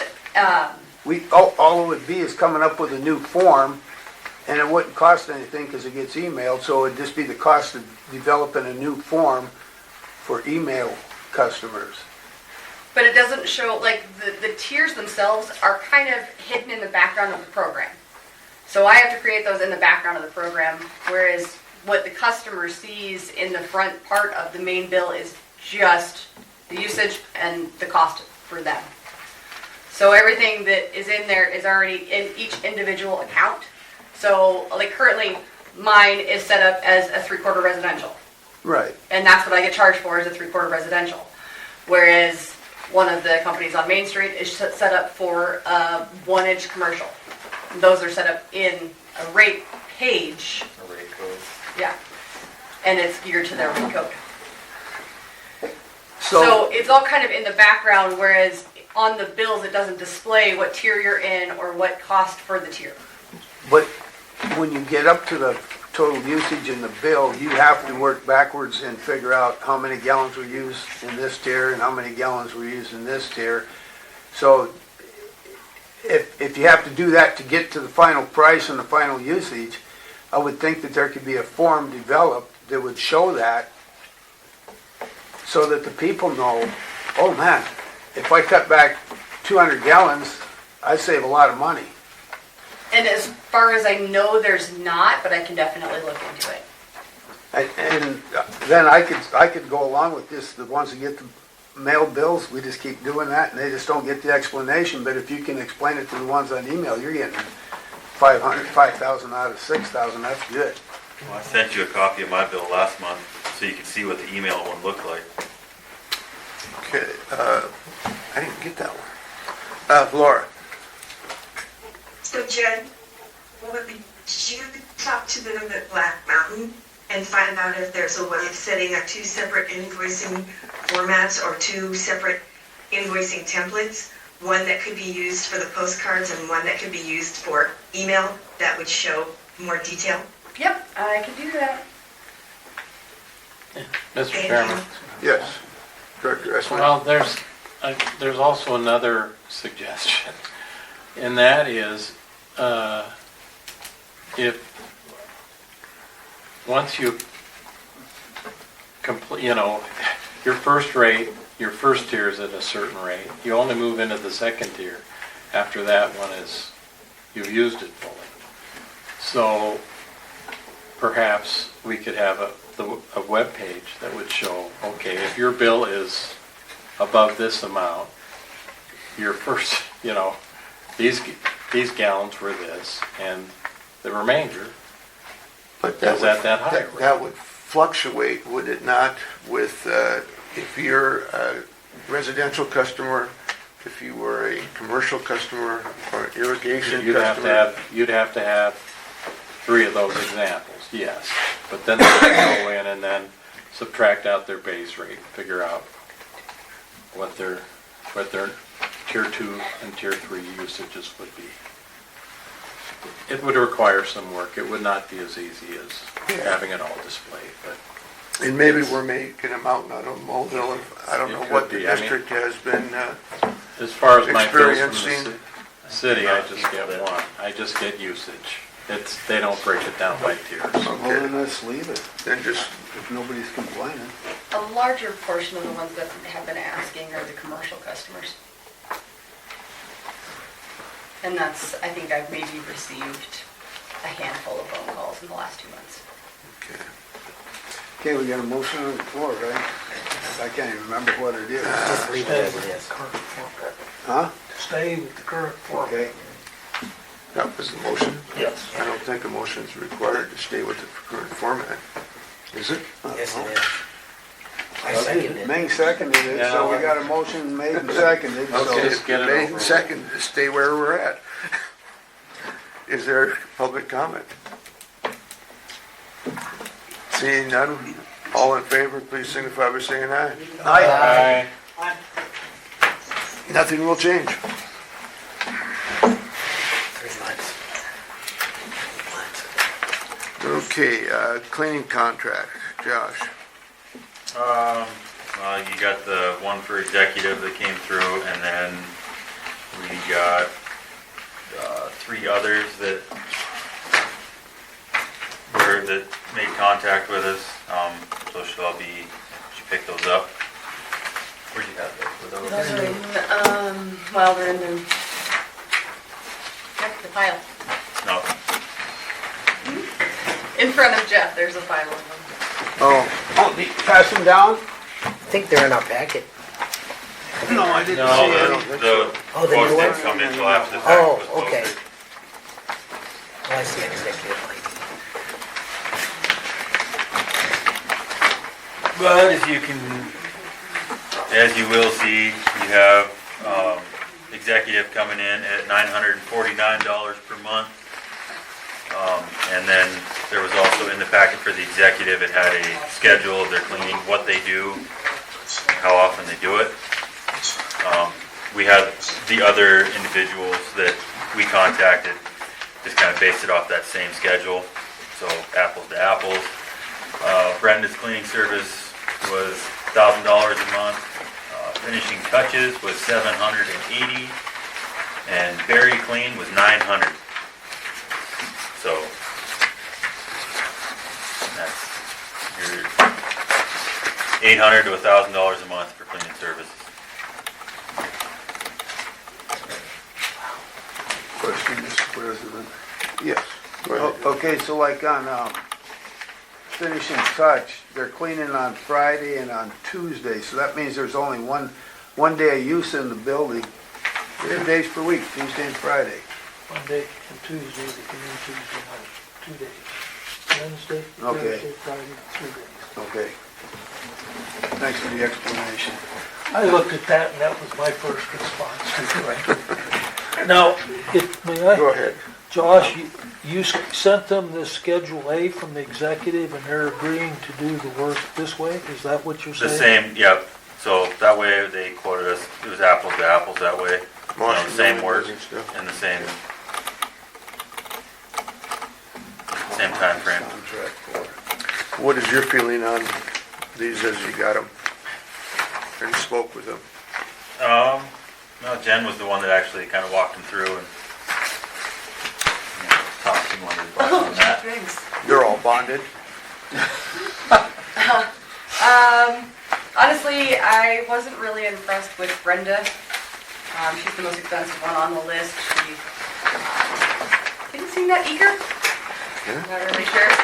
Which one is Brenda? The She last was one. the $1,000. She's the very last one. As far as Very Clean, they gave us a high-end price because, of course, not every month has 9 in them. So some of them will have 8. So it won't always be $900 on that one, just so you're aware of that. But as far as Very Clean and Finishing Touches, they were both, very explanatory finishing touches. That gentleman was very thorough as far as what we needed, what we wanted. So. Tom? I don't see, even on executive cleaning, where this is really a contract, it doesn't give us any guarantee of time that this dollar is good for. Is this 1 month? Is this till the end of 24? The end of the calendar year? There isn't really a contract presented here. It's just a monthly bill for how many months are they going to do it.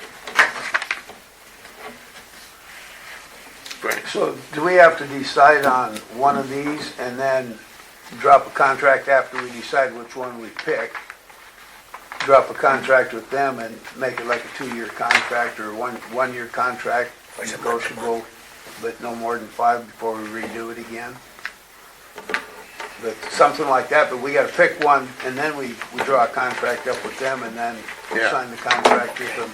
Or have them, Tom? Right. Or Jeff? Well, with respect to a service like this and a new vendor, I think it might be better not to have a contract with a certain length because you always want to make sure performance is adequate, and you hire them at a certain rate and it's a month-to-month deal, then, if there's problems, then it's much easier to disengage. Disengage So with them. I think, Not even on the price. Guarantee the price for a year at least? Well, No, go on. that's different than a contract for a year. So that can be worked out by the manager when he goes to negotiate an arrangement. Right. Go ahead. I will tell you that the last two, Very Clean and Brenda's, were not willing to negotiate on price.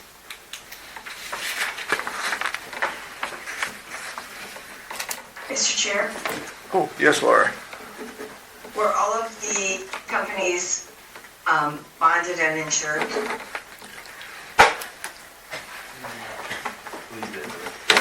Yes. Thank you. I don't see it on any of them, but.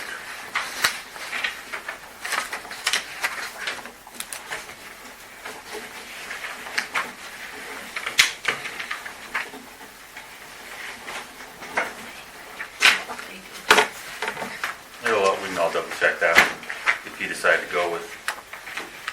I do know for sure that Very Clean was, she and I spoke about it. Executive is, I think. Yeah. Whatever you decide to do.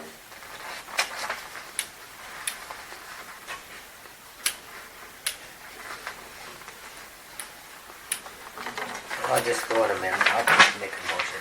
I make a motion at this point to take finishing touch at $780 on a month-to-month contract. Good. I have a Second. Second by Jeff. Discussion. Frank?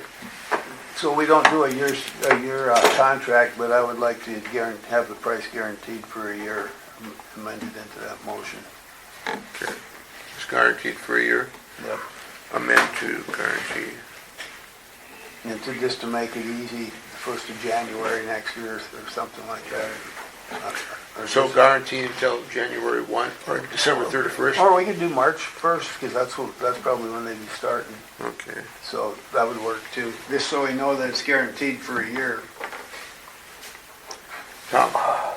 I think we need some kind of a Thought you were gonna second it. He did. Oh, yeah, He seconded it already. You second the amendment? Oh, no. did you make it? Oh, Yeah, I'll I made second that. I'm Okay. sorry, I just- I second it. Yeah, to guarantee it for 1 year. Sorry. You got it? I would also like to see something in this that, for performance guarantee, that if we're not satisfied, Well, we that's get part of it. out of it. I mean, That's the month That's to what month. the- That's why it's month to part month. of it. Yeah. And I don't know, I would hate to come back and have to re-ask all these companies, well, we didn't like the last company we hired, now what you did today. And do this over next month. So, That's the risk you take with anything. that's right. Any other comments? Public comments? Pam? I just had to, I thought Laura's question was really important about are they bonded and insured, but you need to make sure that's in writing, that you have that. And the other thing that Finishing Touch is the lowest bid, but you should clarify with them because they actually can't clean 3 times in a month. So, the one company that figured out that sometimes they would be cleaning 9 times and sometimes 8 times. You need to clarify with Finishing Touch what happens if it's 9 times in a month. And maybe, does that make sense? I mean, you can't say, well, you said you do it for 780. The fact that you have to come in 5 times isn't our problem. Well, there's only 52 weeks in a year. And So you're thinking as long as it's every other week, it doesn't matter? it says 2 days per week, Tuesdays and Fridays. Okay. Jeff? I've got a contract that's a set amount per month and And it works out it fine? works out fine. Okay. They know what they're getting into. Any other comment? We will take a vote on the motion to, Amendment first, though. the amendment to Guaranteed. guarantee for till March 1st of 2024 with finishing touches at 25. 25. 25. or not a couple weeks, 2025 for $780. All in favor, please signify by saying aye. Aye. Motion carries unanimously. Now we'll vote on the motion to accept finishing touches with provisions that they are bonded and insured and on a month-to-month basis and guaranteed to March 1st of 2025. All in favor of said motion, please signify by saying aye. Aye. Motion passes unanimously. Mr. Chair, this is just a little side deal. Jen, was this prepared with your new copier? Yeah. Stapling and everything? And everything. All right. Just checking. It's working. How to use that new toy. Yeah. Okay. Ralph Tillis contract for reviewing the City of Billings rate increase to the district. Do we want to postpone a decision on that until we know exactly when the city is going to start on their rate increases? No, No. that was the whole point of engaging them, No. just so they can work hand in hand Hand during in the hand process. During the process. So we're not doing it like we did last year and catching it on the tail end after they've already presented their final rates. Well, in progress. Mr. Chair, I'd like to make a motion that we approve the contract with Ralph Tellis to continue working with the district on reviewing the City of Billings rates. Okay, and is there a second to that motion? I'll second it for discussion. I don't want to use the word continue, I want to accept this contract. Or are you prepared to amend your motion to accept this I contract? certainly am. Thank you, Thank Tom. Yes, Thank you, yes, sir. thank you. Thank you, Director Summer. I don't want to continue the overall, not a new one. Yeah. So, do you just want to redo your motion, or do you want us to go through with the amendment? Oh, I'll just rephrase my motion to accept the contract for reviewing the rates with the City of Billings rate increase to the district. Does that cover it, Tom? Yep, Get and I'll, late here, guys. and I still second the motion. Okay. Comment?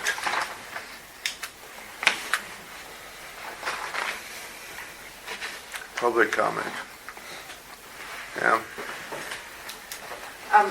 I don't know how much we finally ended up paying to Ralph Ellis. I know at one point, we had paid them $30,000 and he had generated 15 questions that Jennifer DeRay answered.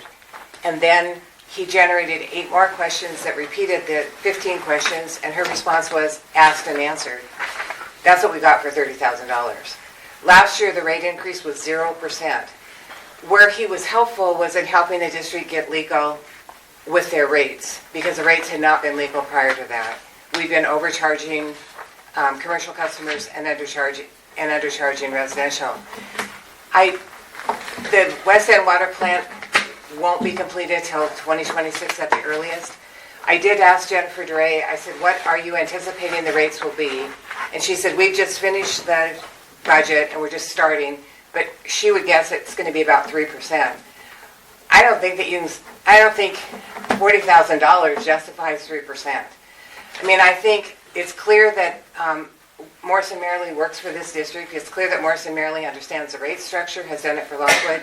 If there's issues that Tom wants to explore or other people, I think you've got people who could do that locally for a couple $1,000s. I just think to spend $40,000, that comes on the back of your ratepayers for a 3% water increase. That just seems foolish to me.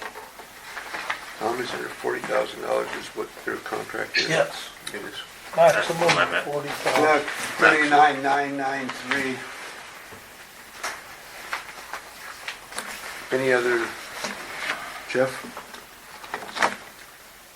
I'm going to make a substitute motion to defer this decision to next month until we, can verify the information that we heard from the public tonight about a potential near-term versus long-term rate increase.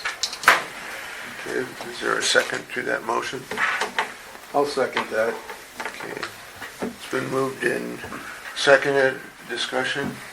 I can't support that because I know the city's starting the process now. And our contract clearly says that the city will share all of the material they give their consultant with our consultant.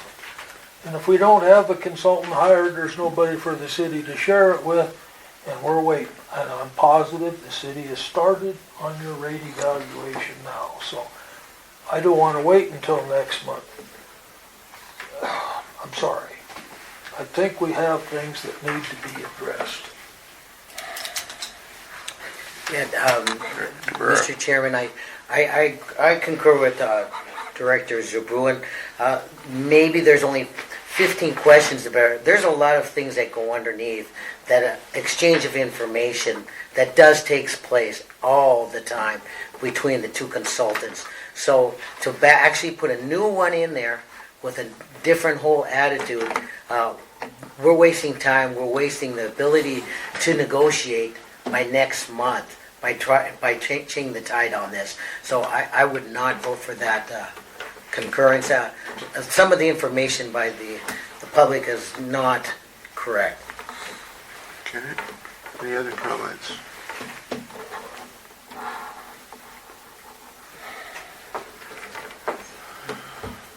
Frank? My only problem I got is, when does he start and how long does he work?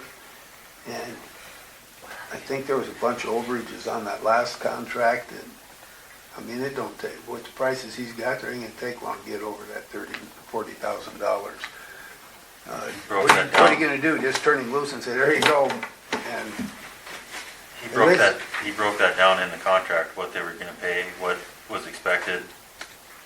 well, I know that, but that, I mean, we've had that same thing with interstate engineering too, and it doesn't stay the same all the way. So I think anytime you turn somebody loose on an hourly rate and there's no side gates for them to follow, it's pretty tough.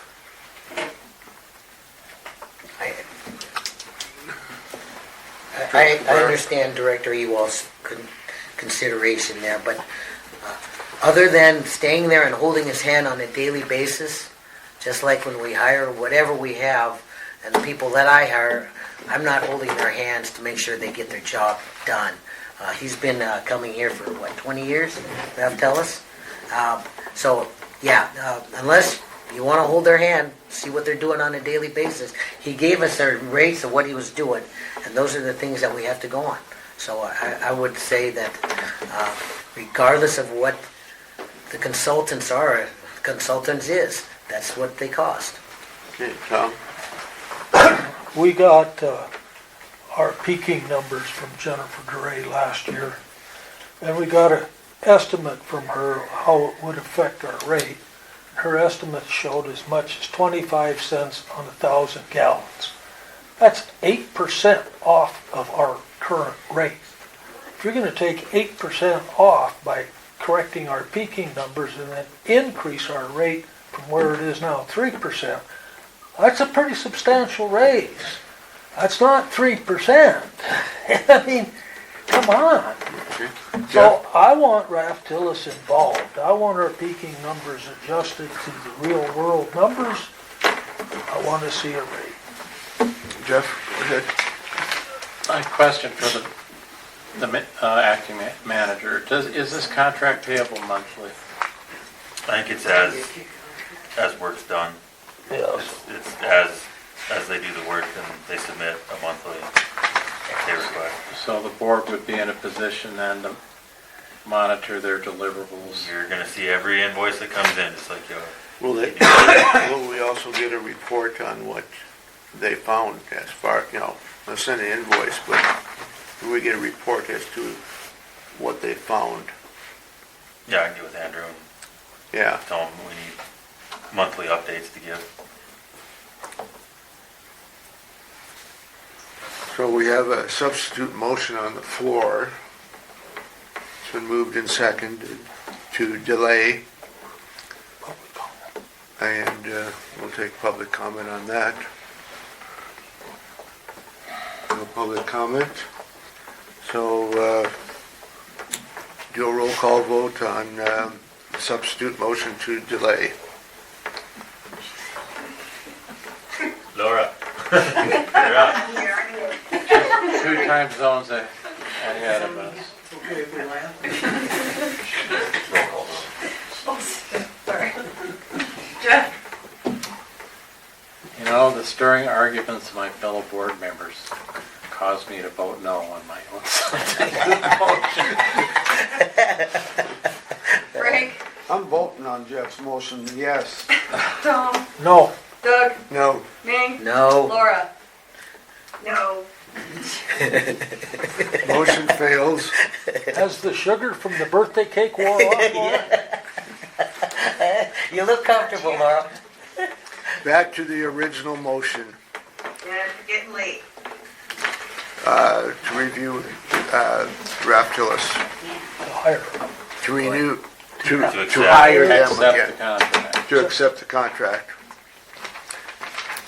Roll call, or you're just gonna do a, Public comment. I think we had it already. Yeah, we had Yeah. that already. All in favor of accepting? Chair. Yes, Frank. Okay, project schedule, it says base scope of work over an approximate 90-day timeline from the notice to proceed. Who gives them the notice to proceed? This contract. This contract here. So it starts tomorrow? Whenever we would sign the contract. Yeah, so if we sign the contract tomorrow, they start tomorrow? It might be a little soon, but I guess. We wouldn't have to sign it tomorrow, though. That's what I'm saying, who Well- gives them the notice of when to proceed? Well, we only got 2 In months. March, So if I'm sitting in my office, I don't got nothing to do, I can probably bill Heights Water District for a few hours. Tom? many years in March, at a work session, the city council has been presented with their consultants' ideas on rates. That's why I think they've started now. They haven't. I mean, Doug has the letter. So I want our consultant to be there when they start. I don't want to wait like last year and then have questions that I read the questions, I read the answers, I don't think they were answered. So that's what we're Yeah, asking. the city has started on their budget process already, so I want our that's rate in the consultant. talks. It hasn't gone to council, but they have started on their budget talks.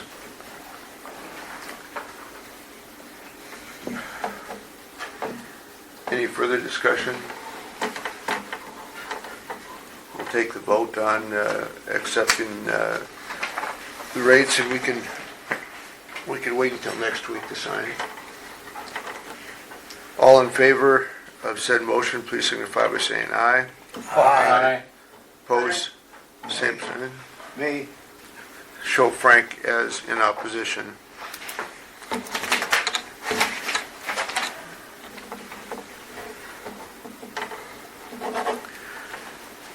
And RFQ on emergency excavations.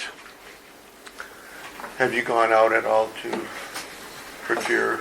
no, I'd say they're so random and pretty few and far between, really, on emergency excavations, that when we need them, it's usually things are leaking, and it's kind of a hurry up situation. So whoever answers the phone and says, yeah, I have a crew, that's who,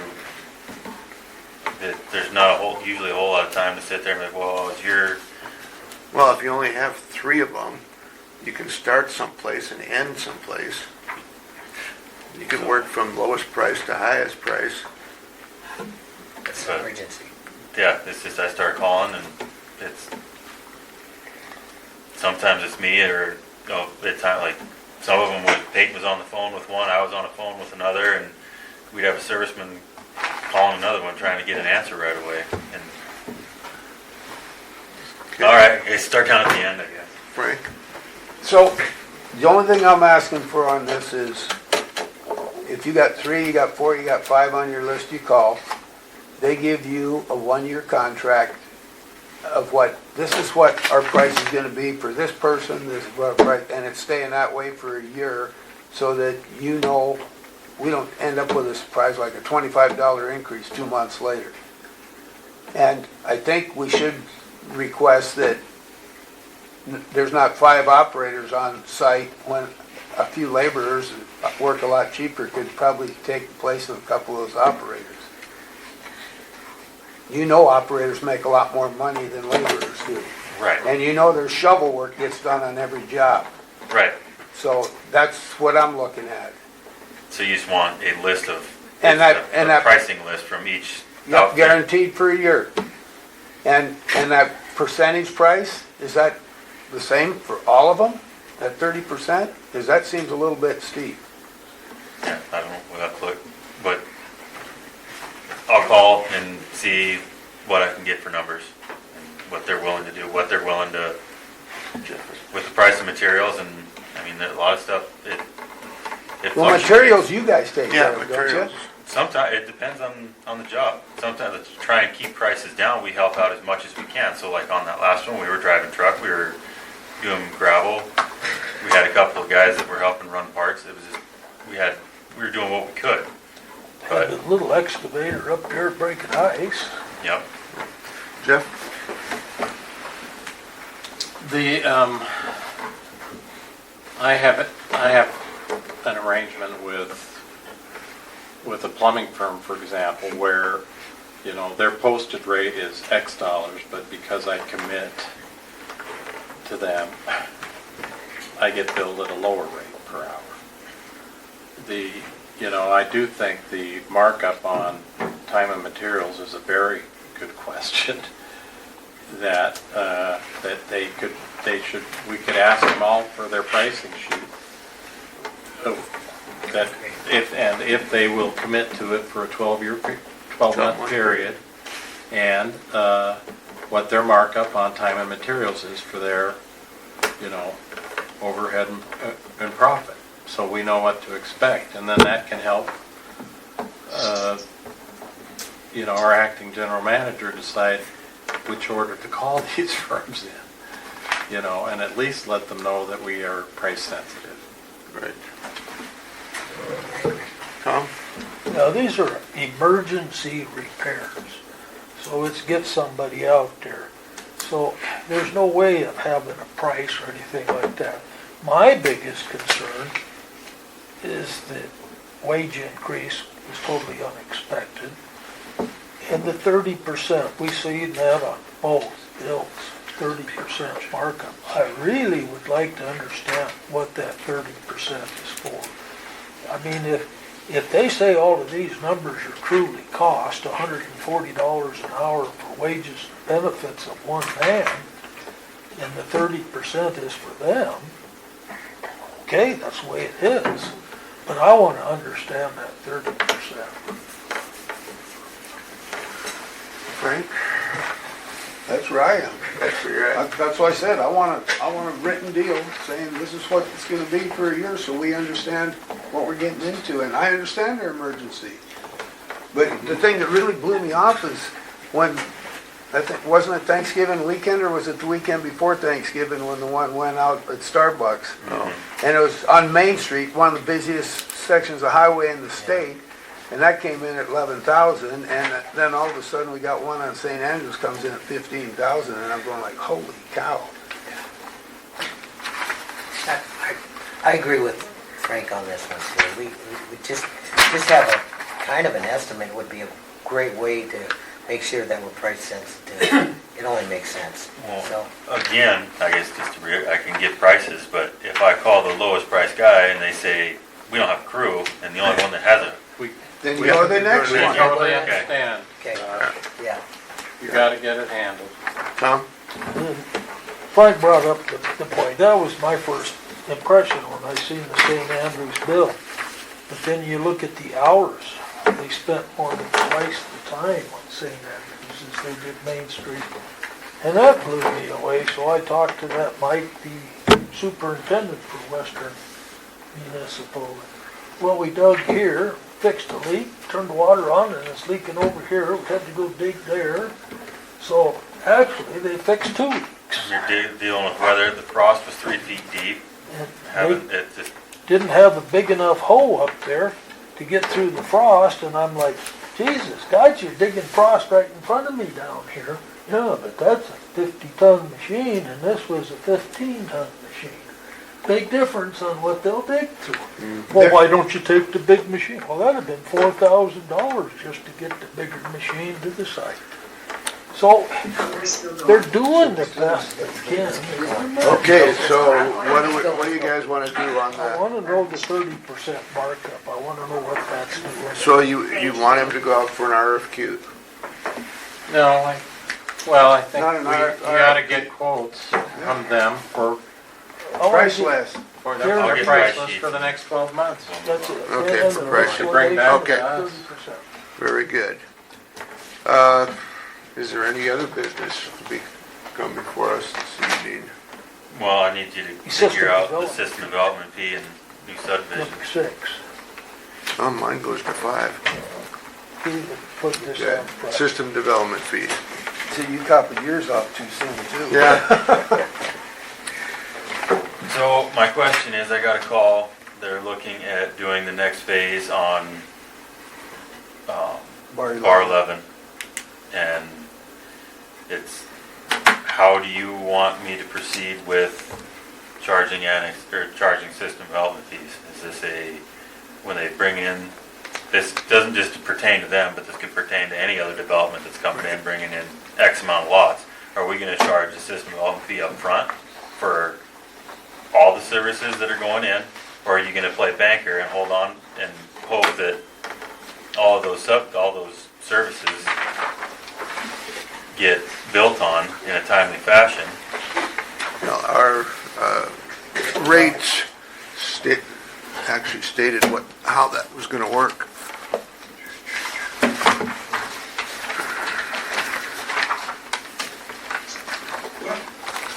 Let's see, where is it?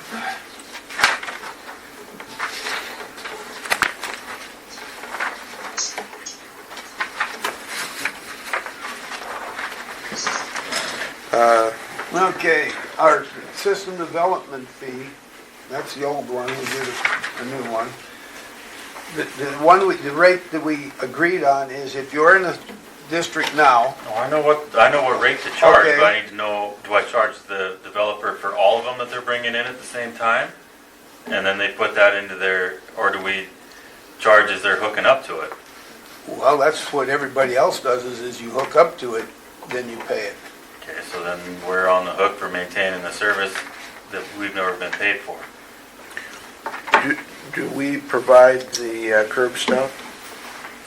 No, That's all part of, that was all Developer. part of the annexation fee. They covered a lot of, they But covered that. We don't have that anymore. We don't provide the curb stuff, so the contractor provides those, the developer provides those, and he also provides the fire hydrants. hydrants and everything else, correct? Right? So we're not really on the hook for, But we're still on the hook for maintaining it. yes. If there's a lot of properties out there, like Bar 11 for one, they don't have, there's not 100% build out on the previous phase. So there's still lots that haven't been paid for. I'm just asking, I don't know where you want to go with it. Tom? It's not the district's problem to maintain it for the first year because the developer owns it for the first year before they Contract turn warranty. it over to the district. So the first year, the developer owns and has to maintain it. So we're not out for nothing for a year. But I see a subdivision, I believe it's Bitterroot Heights on Mary Street and Bitterroot, that put in all the piping and all the curb and gutter and paved the streets. And there ain't a single house in any of that, and that's over a year ago. So here we are, that's ours, but there was an annexation fee. How come they're not developing? I don't know, but we could run into the same thing. The annexation fee caused us a heartache, and we all wanted it to go away for development. So all I can say is all we get is our system development fees on each lot as they develop.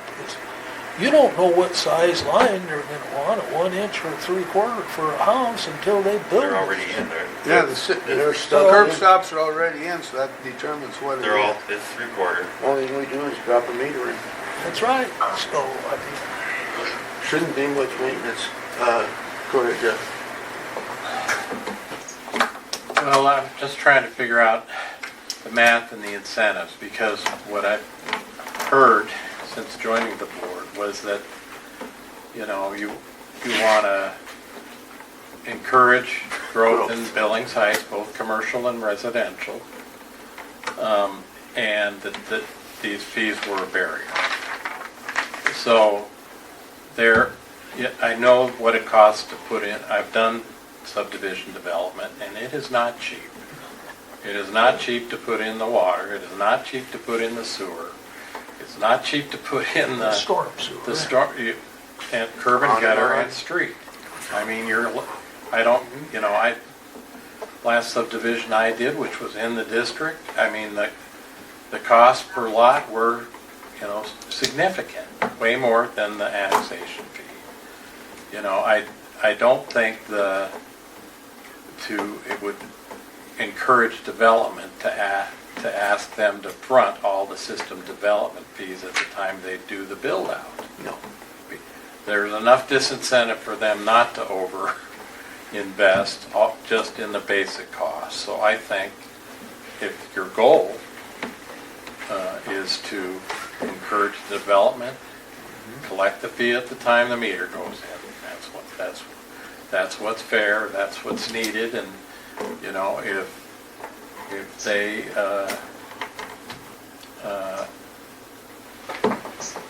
if they run into trouble and don't, I think there's plenty of costs involved for them not to abuse the district. So would you like us to make a ruling on that? Definite? However you wanted to go, one way or the other. Do you have a recommendation? Yeah, what's your recommendation on that, Mr. District Manager?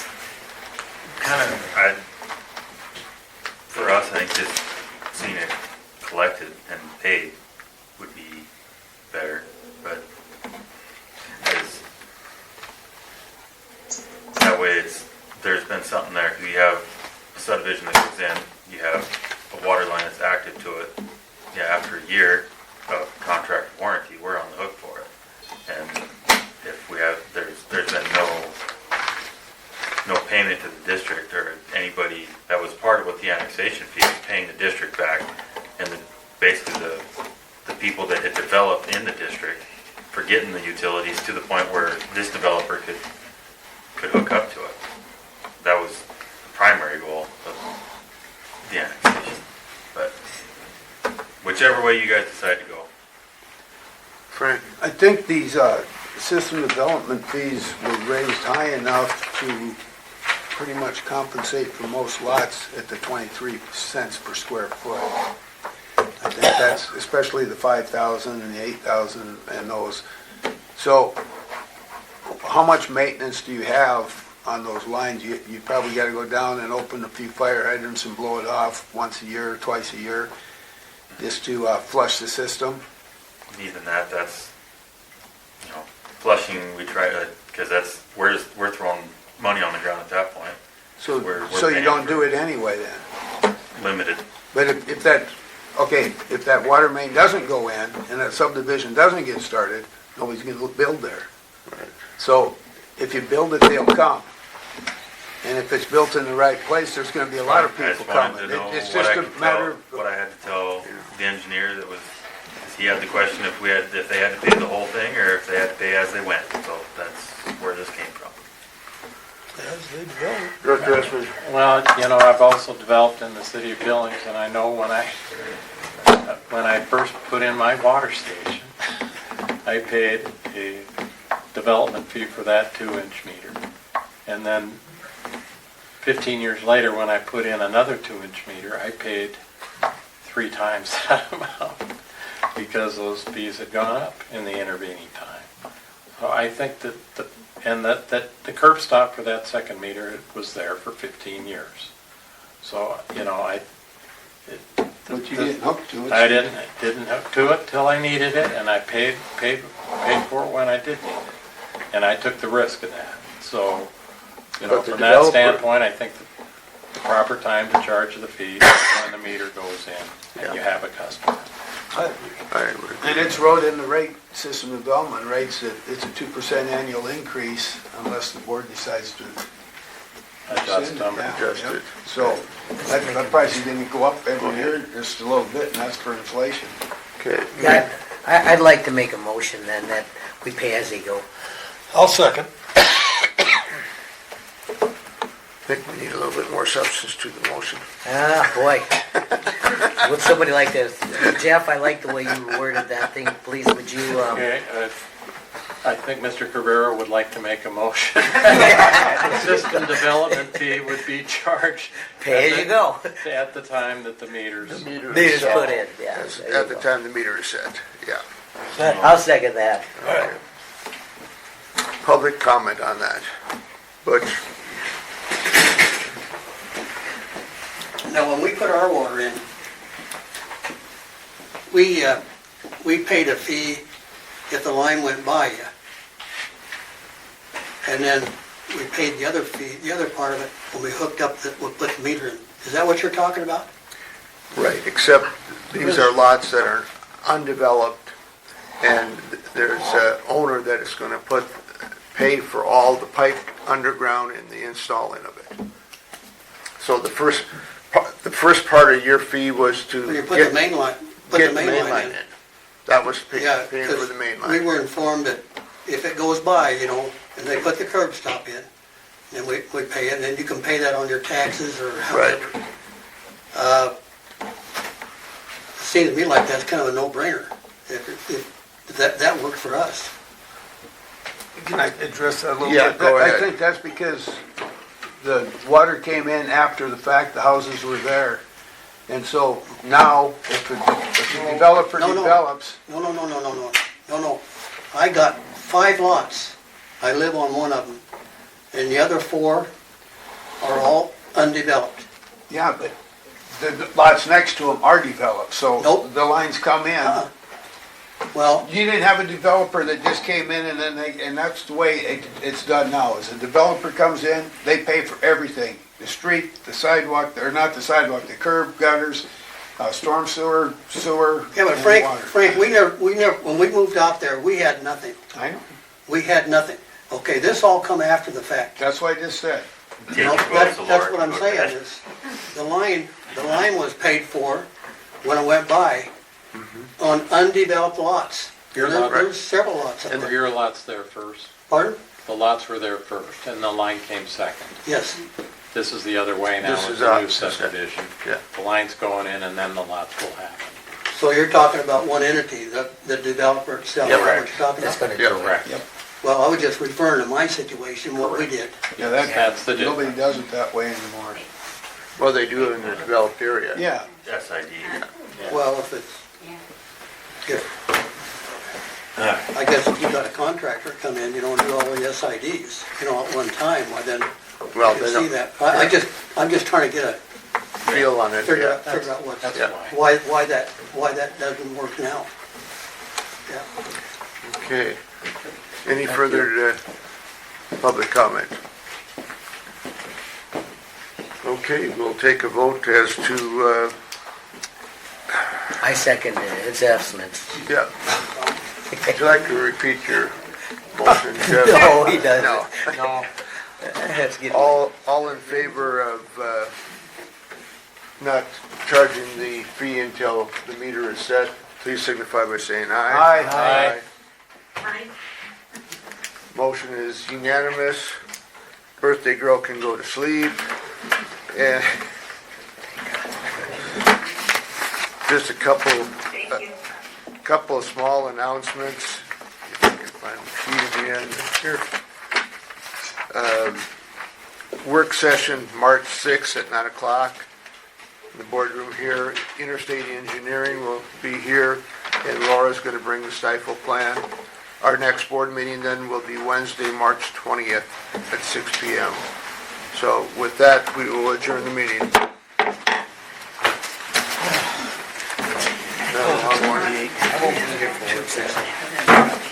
Okay. Thanks, you guys.